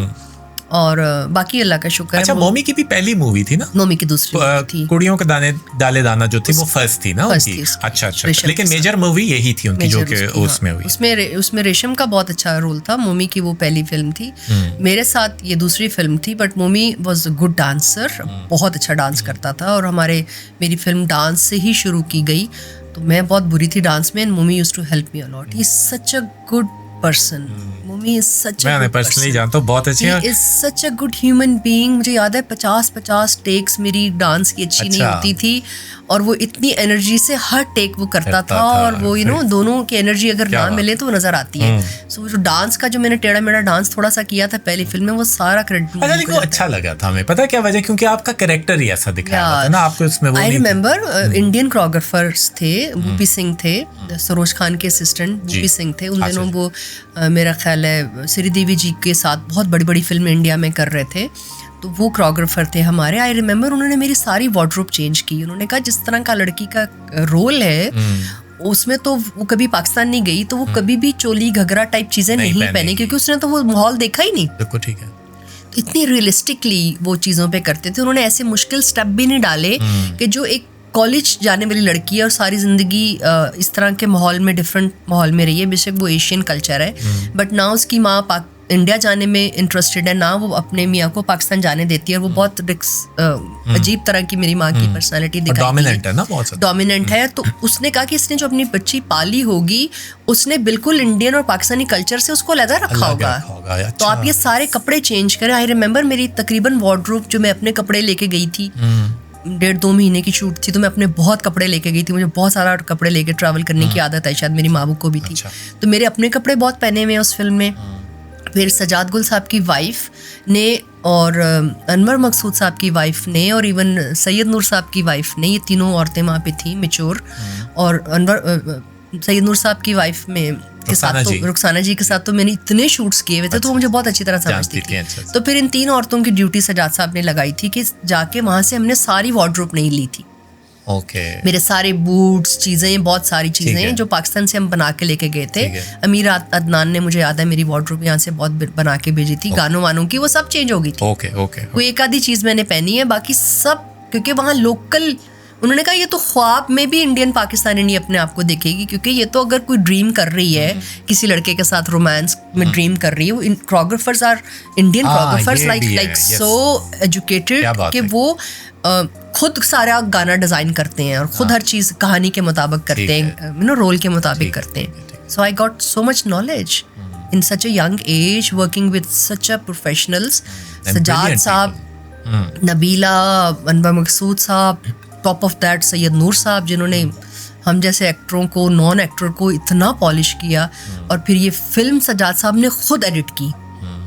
9 months में ये एडिट हुई है, क्योंकि लव स्टोरी या कोई भी फिल्म सिर्फ एडिटिंग की होती है। जो आप लोग कहते हो ना कि बहुत दफ़ा देखी गई, वो सजाद साहब को क्रेडिट जाता है, क्योंकि उन्होंने इतनी परफेक्ट एडिट की थी।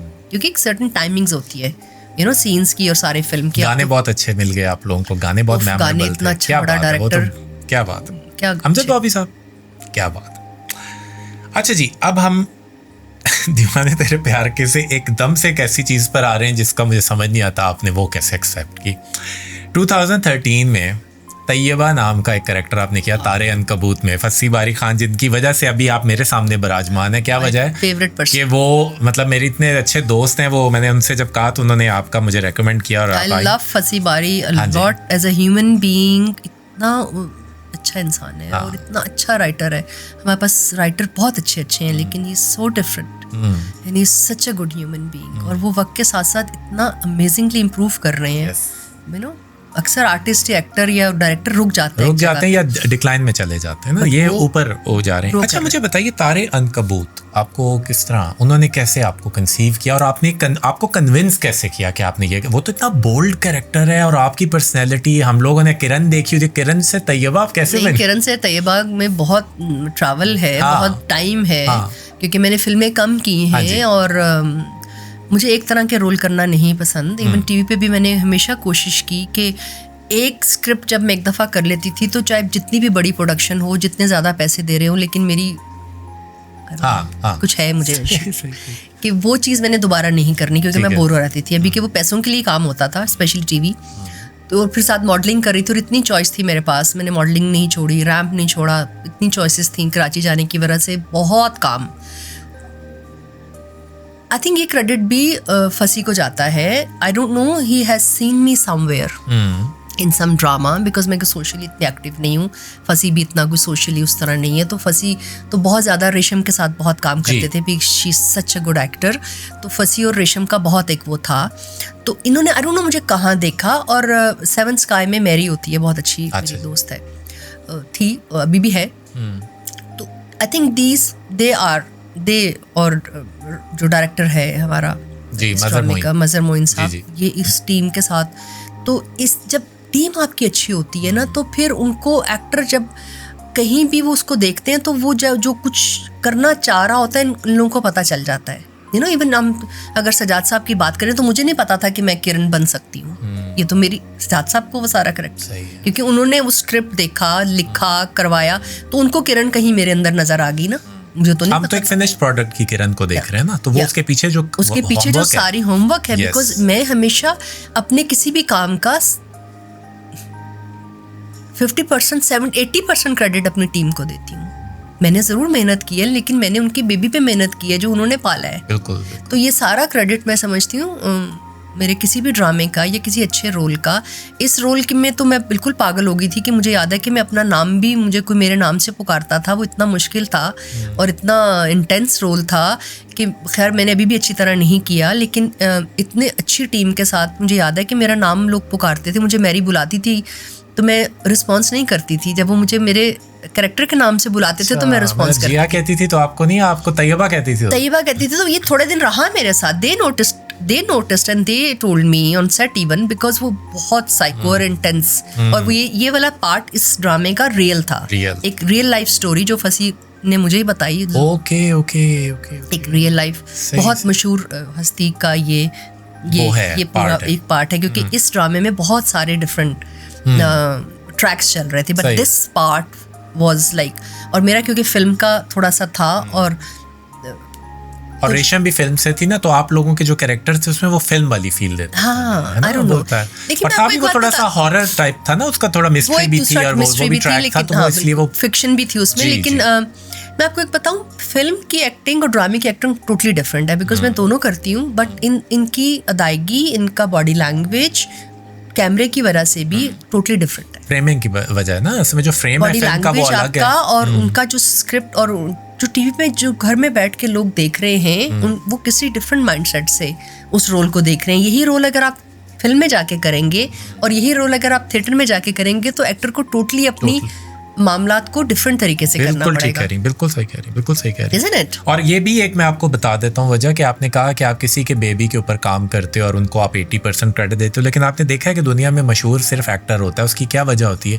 क्योंकि ये भी एक बहुत बड़ी जॉब होती है कि वो उन लोगों का बेबी वो अपने ऊपर इस तरह तारी करता है कि वो फिर पहचान बनता है उस चीज़ की। तो इसलिए एक्टर्स बहुत इंपॉर्टेंट लोग होते हैं, लेकिन ऑफ कोर्स इम्पोर्टेंट होते हैं, बिकॉज लेकिन वो आप वाली बात भी अच्छी है कि भाई अगर पीछे टीम नहीं अच्छी तो फिर बड़ा एक्टर भी कुछ नहीं। इसीलिए बड़े एक्टर्स की कितनी फ्लॉप मूवीज भी आती हैं, क्योंकि टीम अच्छी नहीं होती। मैं एक लफ्ज़ बोलता हूँ अपनी एकेडमी में जहाँ मैं पढ़ाता हूँ कि फिल्म्स अच्छी बुरी नहीं होती, प्रोडक्शंस अच्छी या बुरी होती है। मेरे कम काम करने का रीज़न भी यही है, क्योंकि इंडिया से भी ऑफ़र आ गई और अच्छी खासी ऑफरें आ गई, जो कि नहीं की वो अलग बात है। इवन हॉलीवुड से ऑफर्स आ गई, नहीं की, आई डोंट नो, मेरे अपने इश्यूज होते हैं। अच्छा, लोगों को लगता है कि ये पता नहीं कोई बहुत बड़ी, हालांकि आपको पता है कि जब आप काम कर रहे होते हैं तो ज़ाहिर ये ऑफर्स आती हैं, ये लाजमी आती हैं। लोग कहते हैं भाई हॉलीवुड से किसने बुला लिया होगा या बॉलीवुड से किसने बुला लिया होगा। भाई बात यह है कि वो लोग वो एशियंस को की कदर करते हैं और हमारी ब्यूटी की जितनी वो कदर करते हैं और उनको पता है, और जितना वो डीपली इंसानी फितरत पे काम करके चीज़ों को करते हैं, वो तो बहुत आगे जा चुके हैं ना फिल्मिंग में। तो मुझे याद है कि छोटी मोटी एजेंसीज में दोस्तों ने ऐसी मेरा प्रोफाइल भिजवा दिया तो फौरन रिस्पॉन्स आया, यू नो। तो हमने परसू नहीं किया, क्योंकि बाहर आपको एजेंट हायर करना पड़ता है, आप डायरेक्टली आपको कोई भी नहीं, आपको एजेंट हायर करना पड़ता है काम, क्योंकि बाहर इतनी चॉइस है, पूरी दुनिया के लोग हॉलीवुड में काम करने के लिए जाते हैं। तो जब तक आप जाके रहेंगे नहीं, आप अपना एजेंट हायर नहीं करेंगे, तो आप काम ही नहीं। मुझे कभी शौक ही नहीं था, मुझे यहाँ अपना यहीं पे नहीं इशू खत्म होते हमारे। मुझे इंडिया में भी कोई खास काम करने का शौक कभी भी नहीं था। ऑफर्स हुई वो अलग बात है, क्योंकि मैं फैशन शोज के लिए जाती थी और एक्सपोज हो जाता था कि कितने पेपर्स में ऑल दैट। क्योंकि देखिए इंडिया के साथ तो हमारा मुश्किल ही है काम करना, एज अ औरत तो बहुत मुश्किल है। बीच में इतने इश्यूज हैं, हम सब समझते हैं, हमारा कोई बिजनेस नहीं है उस तरह ओपनली।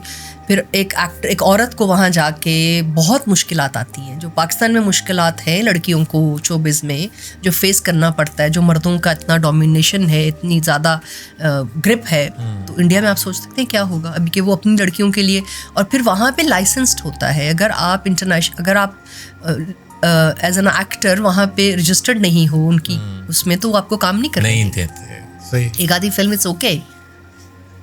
ये आप बहुत इंपॉर्टेंट बात कर रही हैं, क्योंकि ये लोगों रेगुलरली मैं समझती हूँ कि अब देखिए ना, अब जितनी एक्टर्स सिवाय एक दो के, मायरा के अलावा, एक दफ़ा जब आप एक बहुत अच्छे माहौल में और एक सर्टन, मेरे साथ भी ये इशू होता है प्रॉबेबली, कितनी बड़ी हिट देने के बाद या इतनी अच्छी टीम काम करने के बाद आप ऊपर ही जाना चाहते हो ना। मोमी को मैं यही हमेशा से समझाती थी और अभी भी समझाती हूँ कि इतनी बड़ी हिट देने के बाद एक तो आपको काम कम करना चाहिए और एक आपको उससे ऊपर जाना होता है। अगर आप जितने फ्लॉप देते जाएंगे, फिर आपका लोग वो काम भी भूल जाएंगे जो आपने अच्छा किया हुआ है।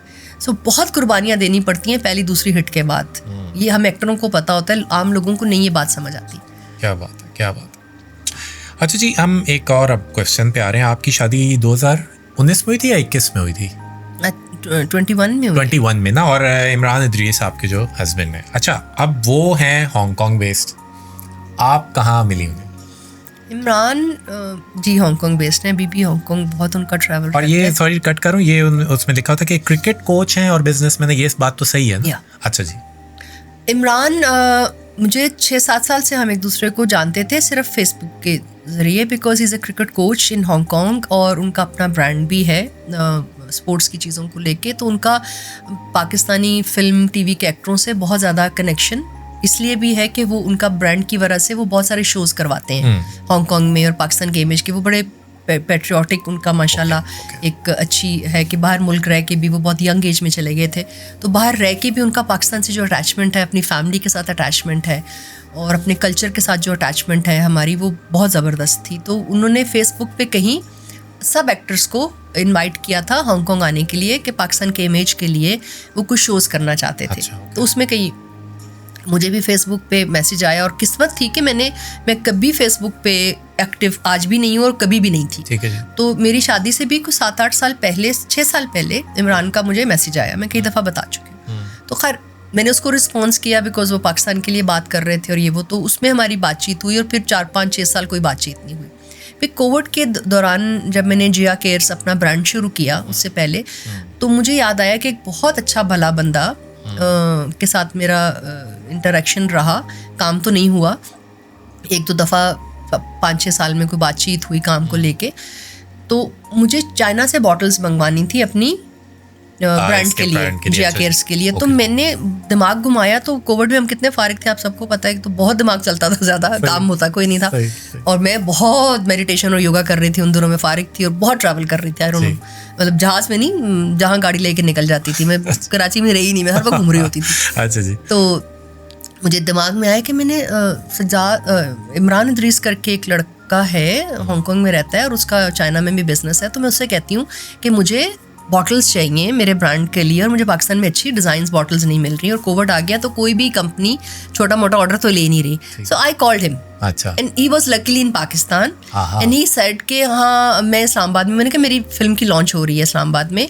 सो कहता ठीक है मैं आऊँगा आपको मिलने के लिए। मुझे इतने सालों से बातचीत हो रही थी काम के लिए, और बड़ा भला आदमी, बहुत अच्छा। मैं भाई बोला, मेरा जो एक आदत है कि मैं जब ज़्यादा मर्दों में काम करना होता तो आपको जानबूझ के भाई कहना पड़ता था कि हेलो अटैक कोई ना करे। ठीक है, तो भाई साहब थे वो उस टाइम तक आपके? भाई साहब थे मेरे। तो ठीक है, तो इमरान भाई जो है वो चल रहा था ये सीन, तो वो खैर नहीं आ सके इस्लामाबाद मिलने, मेरी फिल्म की लॉन्च थी। तो फिर मैंने उनको कॉल किया कि मैं भूल चुल गई बीच में, फिर मैंने कहा कि हेलो मैंने, और उनकी अम्मी बहुत बीमार थी। अच्छा। और मैं एज अ हकीम, एज अ योगा टीचर मैं घुस गई, उनकी अम्मी की बीमारी मैंने सर पे सवार कर ली। एंड 2-3 दफ़ा ही बात हुई तो वो और उनकी बहनें तो मेरी फैन शैन थी। अच्छा। अब तो नंदे हैं लेकिन प्यारी है, मेरी बहनें हैं, तो वो कहीं मेरी फैन, वो तो खैर बाद में इमरान ने बताया होगा। 4-5 दिन हमारी बात हुई और ही प्रपोज मी। और मैंने उन्होंने प्रपोज किया का क्वेश्चन मुझे करना ही नहीं है, क्योंकि आपको कौन प्रपोज नहीं करेगा। मुझे हो रहा है कि जिया बहुत लड़के डरते हैं। मुझे बताएं जिया अली ने एक्सेप्ट कैसे किया प्रपोज? वो तो करना ही था जरूरी, इतनी उम्र हो रही थी और कोई बड़ा बंदा जो है वो एनी हाउ तो नहीं, इमरान को मैंने प्रपोज नहीं किया। मुझे एक्चुअली बहुत अच्छी बात है इमरान में, बहुत ज्यादा एज अ ह्यूमन बीइंग आपको ह्यूमन अट्रैक्ट बीइंग। ठीक है। अच्छा, एक बात मैंने आपसे पूछनी है कि आप उनकी सेकंड वाइफ है, उनकी एक दफा शादी हुई है। इमरान की बहुत यंग एज में हांगकांग में चाइनीज और हांगकांग बेस्ड चाइनीज बहुत पढ़ी लिखी लड़की से इनकी बहुत यंग एज में शादी हो गई थी। उसने पाकिस्तान आके इमरान की फैमिली के सामने, यहाँ पाकिस्तान में इनका निकाह हुआ था। I think he was 21, you know. अच्छा, ठीक है। नॉर्मल लोगों की जल्दी शादी हो जाती है, हम जैसे लोगों की लेट होती है। तो इमरान की 20-22 साल की उम्र में शादी हो गई थी। तो जब मेरी इमरान से शादी हुई तो उस वक्त इमरान की सेपरेशन को 10 साल हो गए थे, 9-10 साल हो गए थे। उनकी वाइफ से सेपरेशन हो गई थी 2 बेटियों के बाद, हांगकांग में ही। So that's why he was more living in Pakistan. उनकी अम्मी की तबीयत बहुत ख़राब थी, अबू की डेथ हो चुकी हुई थी, उनकी बड़ी बहन की भी डेथ हो गई थी यंग एज में। तो he was quite like living in Pakistan. और खान साहब का दौर था, इमरान खान साहब का, तो उन दिनों बहुत सारे फॉरेनर्स, जैसे कह सकते हैं पाकिस्तानी जो बाहर रहते थे वो इन्वेस्टमेंट लेके और पाकिस्तान वापस आ रहे थे। बिकॉज इमरान खान ने कुछ कहा था कि जितने लोग जो पाकिस्तान से बाहर इतना पैसा लेकर जा रहे हैं वो वापस लेके आए ताकि हम अपने मुल्क को बेहतर करें। तो उस दौर में Imran was decided to shift back to Pakistan and his ex wife wasn't ready to shift to Pakistan and all that. तो ये भी शादी खत्म होने के कोई एक मसले नहीं होते, किसी की भी हो, बहुत सारे इश्यूज होते हैं और जरूरी नहीं है उसमें कोई बहुत बड़े झगड़े हुए हों। उनकी मेरा आइडियोलॉजी के फर्क अभी भी बहुत अच्छी उनकी दोस्ती है और they were growing the girls together. आपका है उनसे कनेक्शन या उनकी बेटियों से? मेरा होना नहीं चाहिए, उनकी वाइफ से, उनकी बेटियों से है। बेटियों से मैं बात कर रहा था कि as a they are very sweet girls, young हैं। अभी एक 18 साल की, एक 20 साल की शायद। जब मेरी शादी हुई थी तो दे वर यंग, अब 5 साल हो गए हैं शादी को भी। तो क्योंकि इमरान खुद एक अच्छा इंसान है ना और अच्छा बाप है।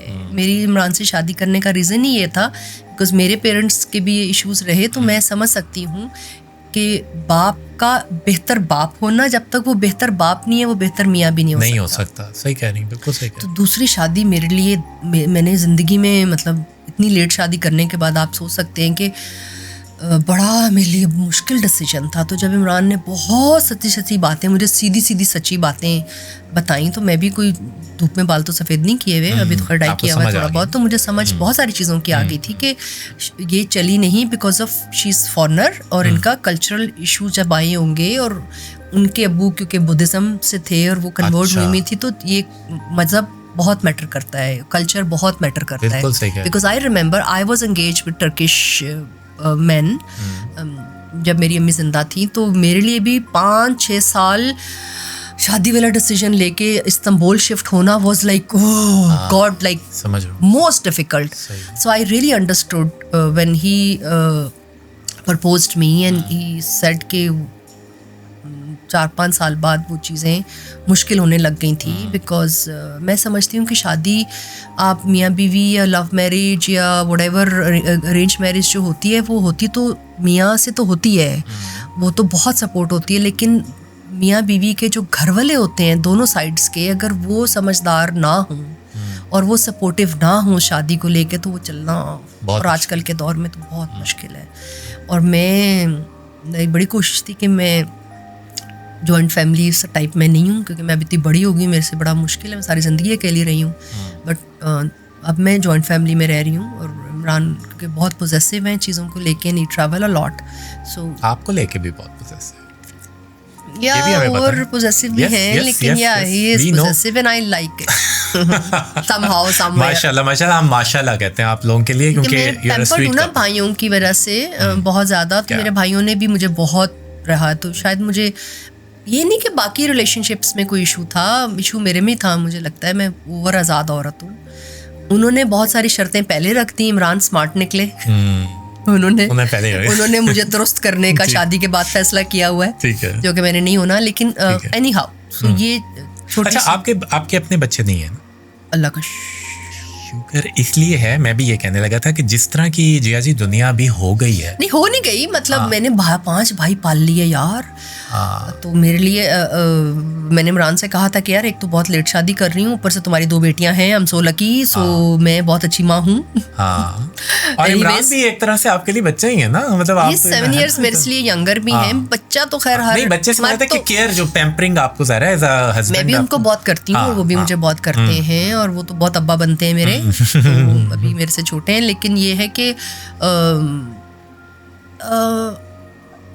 जो रियल प्यार होता है ना, वो मैंने देख ली थी इमरान में ये चीज़। तो वो बहुत मेरी रिस्पेक्ट भी करते हैं, प्यार भी बहुत करते हैं, बहुत पॉजेसिव है। तो उनको मैंने कह दिया था, मैंने कहा कि यार जोर ज़बरदस्ती लगा के मुझे बच्चा नहीं पैदा करना इस उम्र में। अगर मेरी किस्मत में है, नेचुरली कुछ हुआ गया तो फिर ठीक है, अदरवाइज तुम्हारी 2 बेटियां हैं, आई थिंक हम दोनों मिलके उनको इतना प्यार मजीद देंगे, क्योंकि मेरे अंदर कहीं कमी रही ना बहुत सारी चीज़ों में, तो मुझे वो सारा कुछ वहाँ पूरा करना था। And I am very lucky, he loves his family. अपनी वाइफ की बहुत इज्जत करते हैं, अपनी बहनों की, अपने माँ की। तो वो जो औरत की इज्जत करने वाला मर्द है ना, वो इज्जत ही करवाता है फिर अपनी भी ना, अच्छे तरीके से। ज़रा वो है इमरान थोड़े से उस तरह कुछ चीज़ों को लेके, डिसिप्लिन को लेके, क्योंकि वो कोच है खुद, और घर में वो भी सबसे बड़ा और मैं भी बड़ी हूँ। लेकिन in a way as a human being is an amazing person. क्या बात है, क्या बात है। अच्छा, एक मुझे और बात आपसे पूछनी थी कि कहते हैं कि पाकिस्तान में एक बहुत बड़ा मसला है रंग का लेके, हमने बात भी थोड़ी सी की उसमें। अच्छा, आपको इस चीज़ से वास्ता पड़ा इंडस्ट्री के अंदर? हाँ, शुरू में तो इसको कैसे डील किया आपने? और मुझे इसकी इतनी अकल भी नहीं थी मुझे।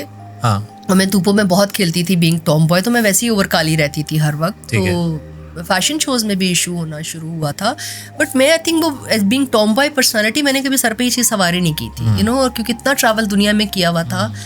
और वहाँ पे जब हम देखते थे कि फॉरेनर्स जो हैं वो डार्क कॉम्प्लेक्शन बहुत पसंद करते हैं, तो मुझे बचपन से इतना वो अपने ऊपर इतना वो था कि माँ सांभली थी, मेरी नानी बहुत गोरी थी, blue eyes and some blue green eyes थी। तो मुझे आई थिंक बचपन से इस चीज़ को लेके काफ़ी था, यहाँ पे Fair and Lovely cream and blah blah और गोरा रंग। बट आई थिंक मैं इस तरह का बैकग्राउंड में, लेकिन हेल्दी था आपके दिमाग में कि मतलब अगर है रंग तो वो है, मतलब इसको कोई इस क्रिटिसिज्म को आपने कभी दिल पे नहीं लिया? फिर मैंने बहुत यंग एज में बहुत प्रोफेशनल्स के साथ काम किया, और they were not into that. और सामली लड़कियां, और जो हमारा वो एक इंडियन कल्चर उस वक्त बहुत ज़्यादा था, वहाँ की मोस्टली लड़कियां सामली होती थी। तो उस वजह से मैं बहुत प्राउड फील करती थी। और जो कोई एक आधा पेंडू इस तरह का जाहिल आगे पीछे आता था, तो हम उनको इग्नोर करते थे। मेरी जितनी मॉडल्स मेरे साथ जो इंदौर में लॉन्च हुई थी, जब हमने सरत ने हमें लॉन्च किया, तो उसमें 90% लड़कियां सामली थी। इरज मंजूर मुझे याद है, वो मतलब इरज कितनी इरज का मुझे याद है, और वो फेवरेट मॉडल है सबसे, मतलब मैं ये कराची में तकरीबन मॉडल्स हैं, तो ये हमारे, मुझे कभी इस तरह का नहीं हुआ। अच्छा, मॉडलिंग से रिलेटेड अब एक मेरा क्वेश्चन है कि कहते हैं कि मॉडलिंग एक बहुत ही एक्सप्लॉइट करने वाली एक बैड फील्ड है, उसमें कास्टिंग काउचिंग होती है, ये चीजें किए बगैर होती है भाई। लॉयर्स में भी होती है, डॉक्टर्स में भी होती है, ये हम सिर्फ एक्सपोज ज़्यादा होते हैं, हमारे फैनशिप टाइप चीज़ें होती हैं। आप बिलीव करें कि कॉलेजेस यूनिवर्सिटीज़ में भी होती है ये सब चीज़ें। इट्स नॉट अबाउट कि किसी एक फील्ड में होती है, ये है कि इस दुनिया में, इस फील्ड में लड़कियां बहुत बोल्ड होती हैं, वो अपनी मर्जी की मालिक होती हैं, वो गलत सही बहुत पैसा और शोहरत इकट्ठे इसी फील्ड में है। तो एक्सपोज तो हम बहुत होते हैं, लेकिन ये हर प्रोफेशन में है। आप खुद ट्रैवल किए हुए हैं। जी बिल्कुल, ऑफ कोर्स। कहाँ नहीं है, स्कूल कॉलेजेस से ये चीजें जो एडवांस है वो है। घरों में आप हर कल्चर की लड़की जो है वो घर में बड़े मर्दों से हरास होती है, और यंग लड़के भी हरास होते हैं। तो ये चीज समहाउ गंदी जरूर है, लेकिन हर कल्चर और हर शोबे में ये चीज है। शोबिस में डेफिनेटली ज्यादा है, मॉडलिंग में बिल्कुल ना होने के बराबर है। फिल्म और ड्रामे में बहुत ज़्यादा है। अच्छा, मॉडलिंग में नहीं है ज़्यादा, क्योंकि तो वैसे भी मेरिट के ऊपर ही आप आते हैं। मुझे याद है कि मैंने जब मॉडलिंग स्टार्ट की, आई वाज 18 और 19, मुझे ऐसी कोई चीज़ फेस नहीं करनी पड़ी। मेरे आसपास I was lucky, Musarrat Misbah ने मुझे लॉन्च किया, जो बड़ी पोजेसिव होती हैं, अपनी उनको पता होता है, यंग बच्चियाँ, बहुत गाइड करती थी हमें, तो बहुत कम। और मैं आपको एक बात बता दूं कि सब कुछ आप पे डिपेंड करता है, ये प्रोफेशन पे डिपेंड नहीं करता। सही बात है, सही कह रही हैं। लोग आप पे अटैक करेंगे, हर जगह पे करेंगे। मुझे याद है मैं स्कूल जाती थी बहुत यंग एज में, तो गली के लड़के इस हद तक हरास करते थे कि मारना पड़ता था या बाप को बताना पड़ता था, या बस स्टॉप पे खड़े हुए, कहाँ मर्द हरास नहीं करते। आप देखें सोशल मीडिया कितनी कितनी गंदी बातें एक्सपोज हो रही हैं, और हम बचपन से 3 साल 4 साल की उम्र से, जब से हम ये चीज़ें फेस कर रहे हैं, और हम किसी को नहीं बताते थे, या माएँ मना करती थी। खैर मेरी माँ ने तो मना नहीं किया, मुझे बहुत लड़कों की तरह बहुत ब्रॉड माइंडेडली पाला है माँ बाप ने। तो ये चीज़ हर जगह पे है, शोबिस को या मॉडलिंग को उसी को सिर्फ दब्बा नहीं लगाना चाहिए, नहीं लगाना चाहिए। ये टैबू से हमें निकलना चाहिए। अब सोशल मीडिया के जरिए हमें ये चीज़ एक्सपोज करनी पड़ेगी कि ये सोसाइटी की हर शोबे, हर जगह पे ये है चीज़। जब तक हम उसको डिस्कस नहीं करेंगे, एक्सेप्ट नहीं करेंगे, तब तक उसको हम बेहतर नहीं कर सकते। ठीक है। अच्छा जी, एंड में हमने जो 2 बातें मैंने आपसे पूछनी थी वो ये थी कि आप पहले हम बात कर लेते हैं योगा के ऊपर। आप टीच भी करती हैं yoga? I am luckily professionally, और मैं अपनी सेहत को बेहतर करने की, क्योंकि एज एन एक्टर जब आप इतने मुश्किल डिफरेंट रोल्स करते हो, तो हमें यहाँ पे पाकिस्तान में अभी तक, इवन इंडिया में भी मैं देखती हूँ कि एक्टर्स को ये ट्रेनिंग नहीं मिलती कि वो एक रोल से निकल के दूसरे रोल में जाने की जो एक वो जर्नी होती है, वो बड़ी स्पिरिचुअल होनी चाहिए। सारे एक्टर्स पूरी दुनिया में जब तक वो स्पिरिचुअली अपने आप से अटैच नहीं होते, तो वो इन रोलों के दरमियान में फंस के रह जाते हैं। और आपने देखा होगा कि बहुत सारे एक्टर्स बहुत लेट एज में जाके थोड़े नीम पागल टाइप, एक तो पहली अब नॉर्मल होते हैं जो एक्टर होते हैं, बड़े एक्टर्स होते हैं, लेकिन जब अगर वो उन रोलों से निकलेंगे नहीं जो उन्होंने इतनी डीपली किए हुए हैं, उसके फ्रेगमेंट्स रह जाते हैं। यस, और वो डिस्टर्बेंस रहते हैं। और आप देखेंगे बहुत सारी दुनिया में बड़े एक्टर एक ही तरह के रोल करे जाते हैं, उनकी छाप बन जाती है, क्योंकि वो उस रोल में से निकल ही नहीं पाते। तारियन कबूत के दिनों में आप योगा में थी, आपने तैयबा को निकाला अपने अंदर से, या फ्रेगमेंट रहे? वो तो आपको डिस्टर्ब तो किया उस कैरेक्टर ने? उन दोनों किया जिन दिनों में इसको शूट कर रही थी। और मैं ऐसे रोल्स को ज़्यादा लंबे अरसे तक लेती भी नहीं। उन दिनों में आपको याद है 13 एपिसोड्स ये सोप टाइप आए थे कि आपका एक मेजर चंक होता है जो कि बड़ा पावरफुल होता है। तो फिर अल्लाह का शुक्र है कि मैंने काम कम करने की वजह से जो बायोग्राफी है इंटरनेशनल स्टार्स की, और मुझे माँ डॉक्टर बनाना चाहती थी, तो शायद अगर मैं डॉक्टर होती तो मैं साइकोलॉजी पढ़ती। ओके। अगर मैं होती तो मुझे इस तरह की चीज़ों का बहुत था। तो जब मैं एक्टर भी बनी तो मुझे ये रिसर्च और सेहत और मेंटल फिजिकल मामलात पे मैं अनकॉन्शियसली कॉन्शियसली काम कर रही थी, क्योंकि वो खुद की भी ज़रूरत थी।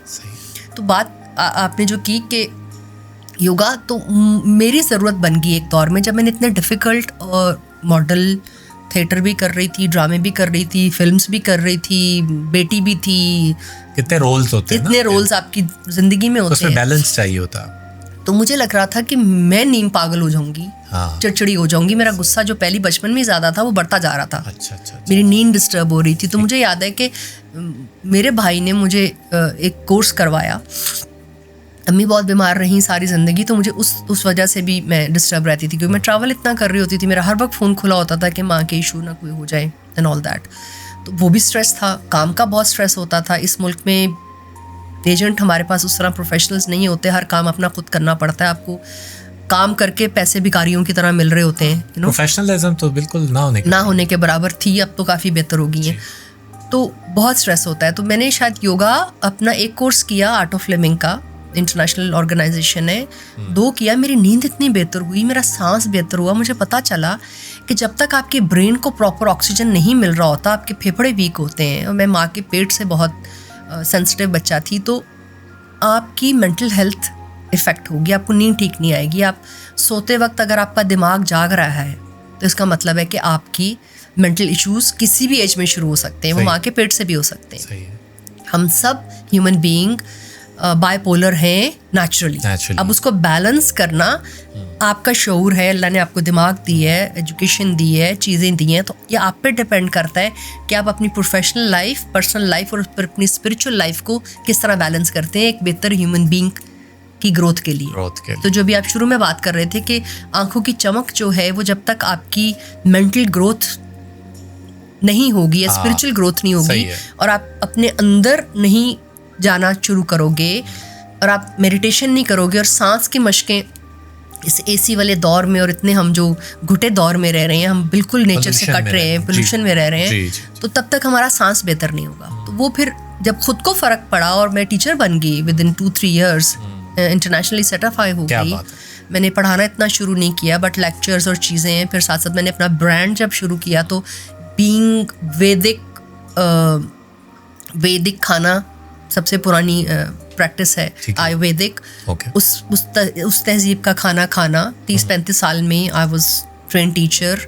मैं इंटरनेशनली ट्रिप कर रही होती थी, मैं इतना ड्रामों से गायब होना शुरू हो गई, अभी भी होती हूँ कि मैं 45 दिन के साइलेंस में जाके उस टीचिंग को समझना, वैदिक खाने को समझना, पुरानी तालीमात को समझना, ह्यूमन बॉडी की जो ज़रूरतें हैं, जो हमारी स्पिरिचुअल हेल्थ है, साइलेंस में जाके मोबाइलों से दूर रह के, अपने सारे कामों से दूर रह के एक नई दुनिया, नई तो नहीं, एक वो दुनिया जो आपके अंदर है, जो आपने डिस्कवर नहीं की हुई, जो कोई नॉर्मली हमें स्कूलों में, कॉलेजेस में ये सब्जेक्ट नहीं है, नहीं बताता, ये सिखाते नहीं है आपको अपने आप से मिलना।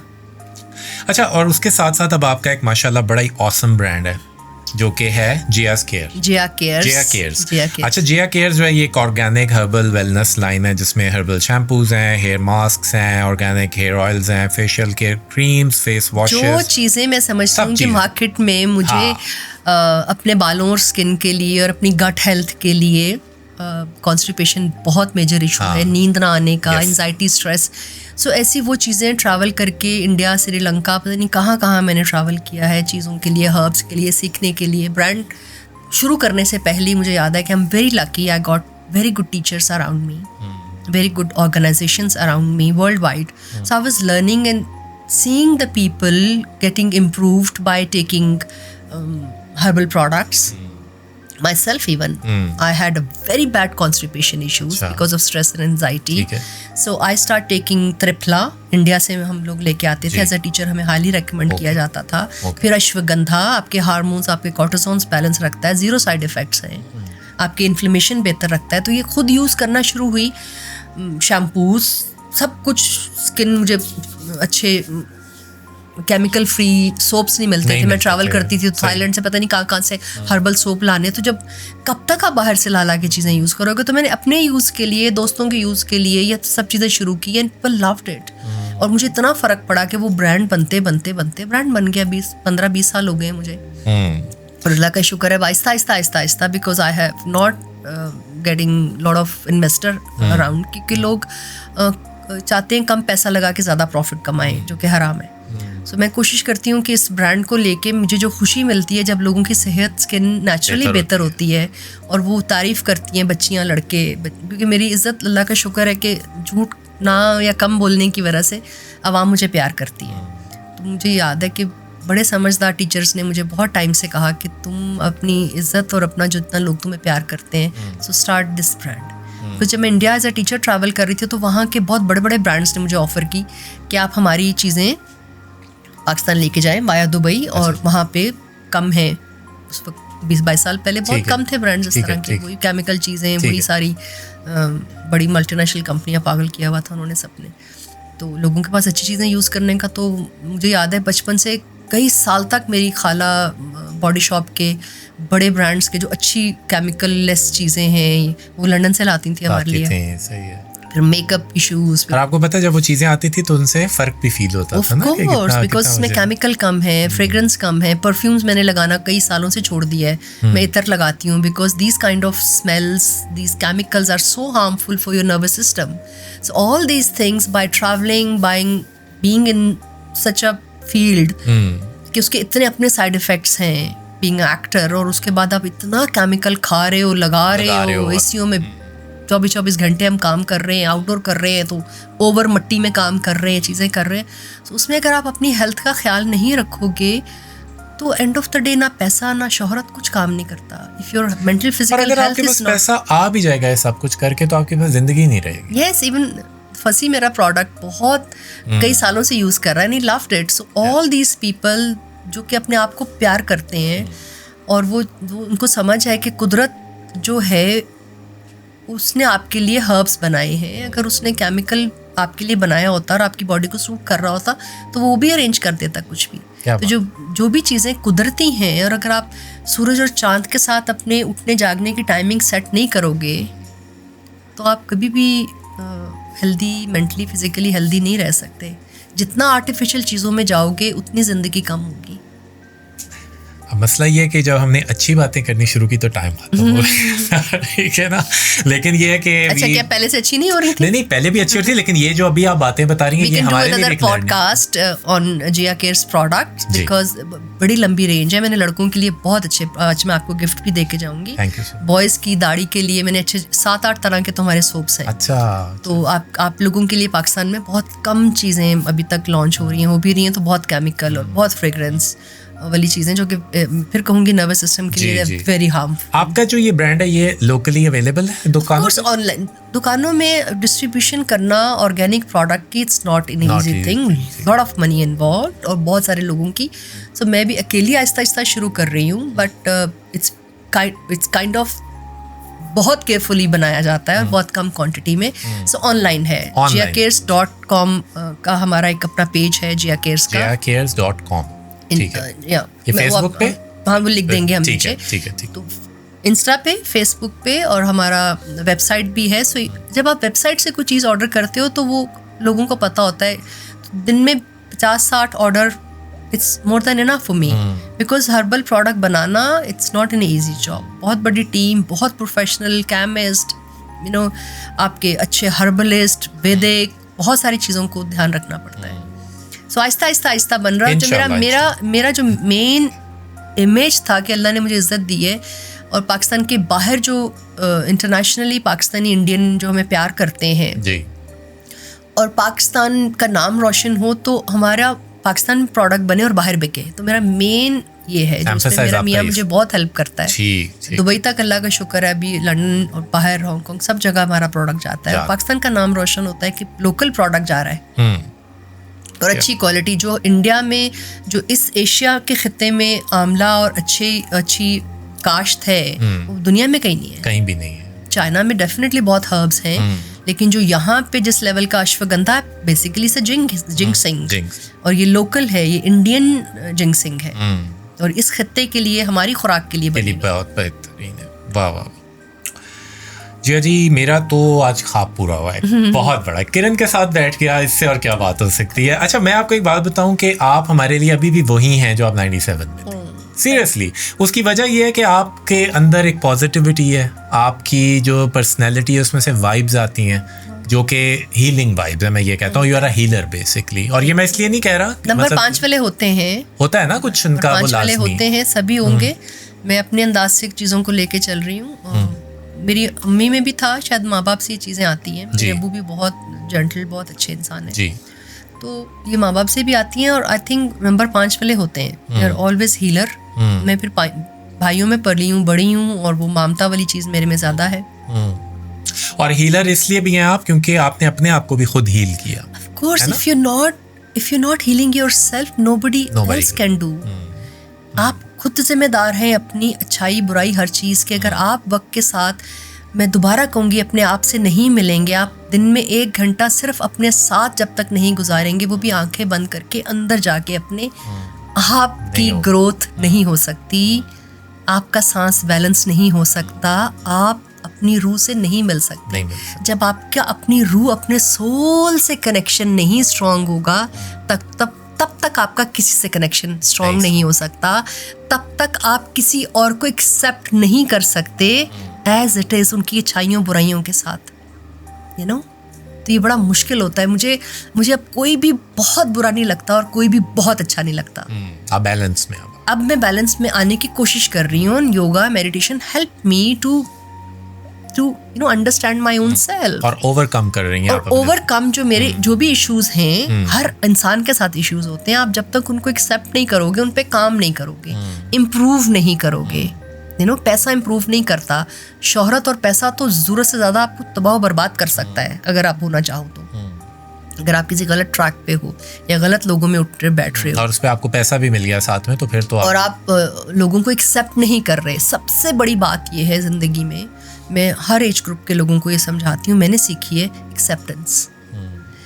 एज इट इज़ आपको जैसे तैसे लोग हैं उनको एक्सेप्ट करना पड़ेगा। हमारे नबी पाक, हमारे बड़े पैगम्बर्स जितने बड़े, वो लोगों को एक्सेप्ट करना सिखाते थे, एक रिलीजन्स को, कल्चर्स को, एक दूसरे को एक्सेप्ट करना सिखाते थे। हम जब तक हम इतने हर वेदर को हम इतना एक्सट्रीम वो कर देते हैं, एक्सट्रीम पागल हो जाते हैं, हम एक्सेप्ट ही नहीं कर रहे होते, हम वेदर एक्सेप्ट नहीं करते जो हमारे लिए अच्छा है।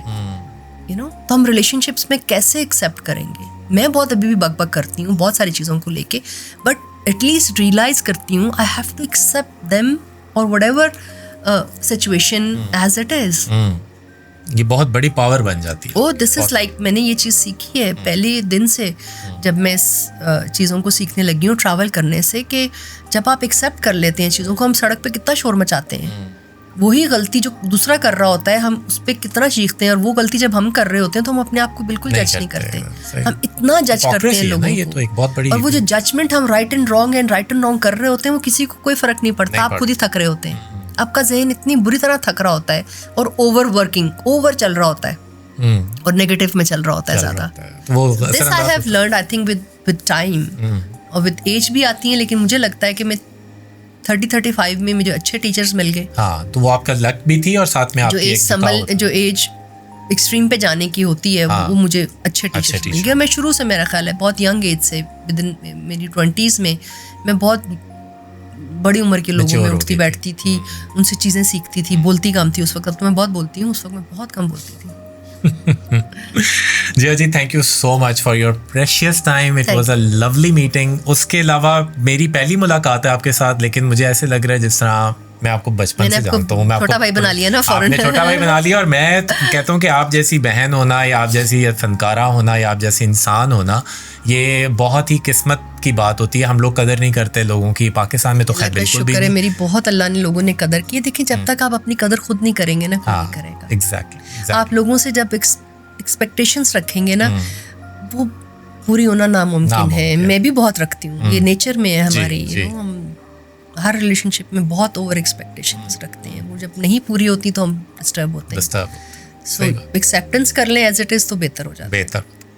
Thank you so much once again, आपका बहुत बहुत शुक्रिया, और मैं हमेशा आपके लिए दुआ गो रहूँगा। मैं भी आपके लिए दुआ गो रहूँगी। इस पॉडकास्ट को आप बहुत अच्छा काम कर रहे हो। Thank you. और बड़े सीनियर्स लोगों का आपने किया है, उन्होंने जितना काम किया हुआ है उसकी वजह से इंडस्ट्री चलती रहेगी इंशाल्लाह। उनसे सीख रहे हैं हम, उनको बुलाना, उनसे उनके बारे में बात करना। बेशक वो काम कम कर रहे हैं, तो आप खुद ये बहुत अच्छा काम कर रहे हो। I am so proud of you. Thank you so much. Pleasure. Thank you so much and God bless.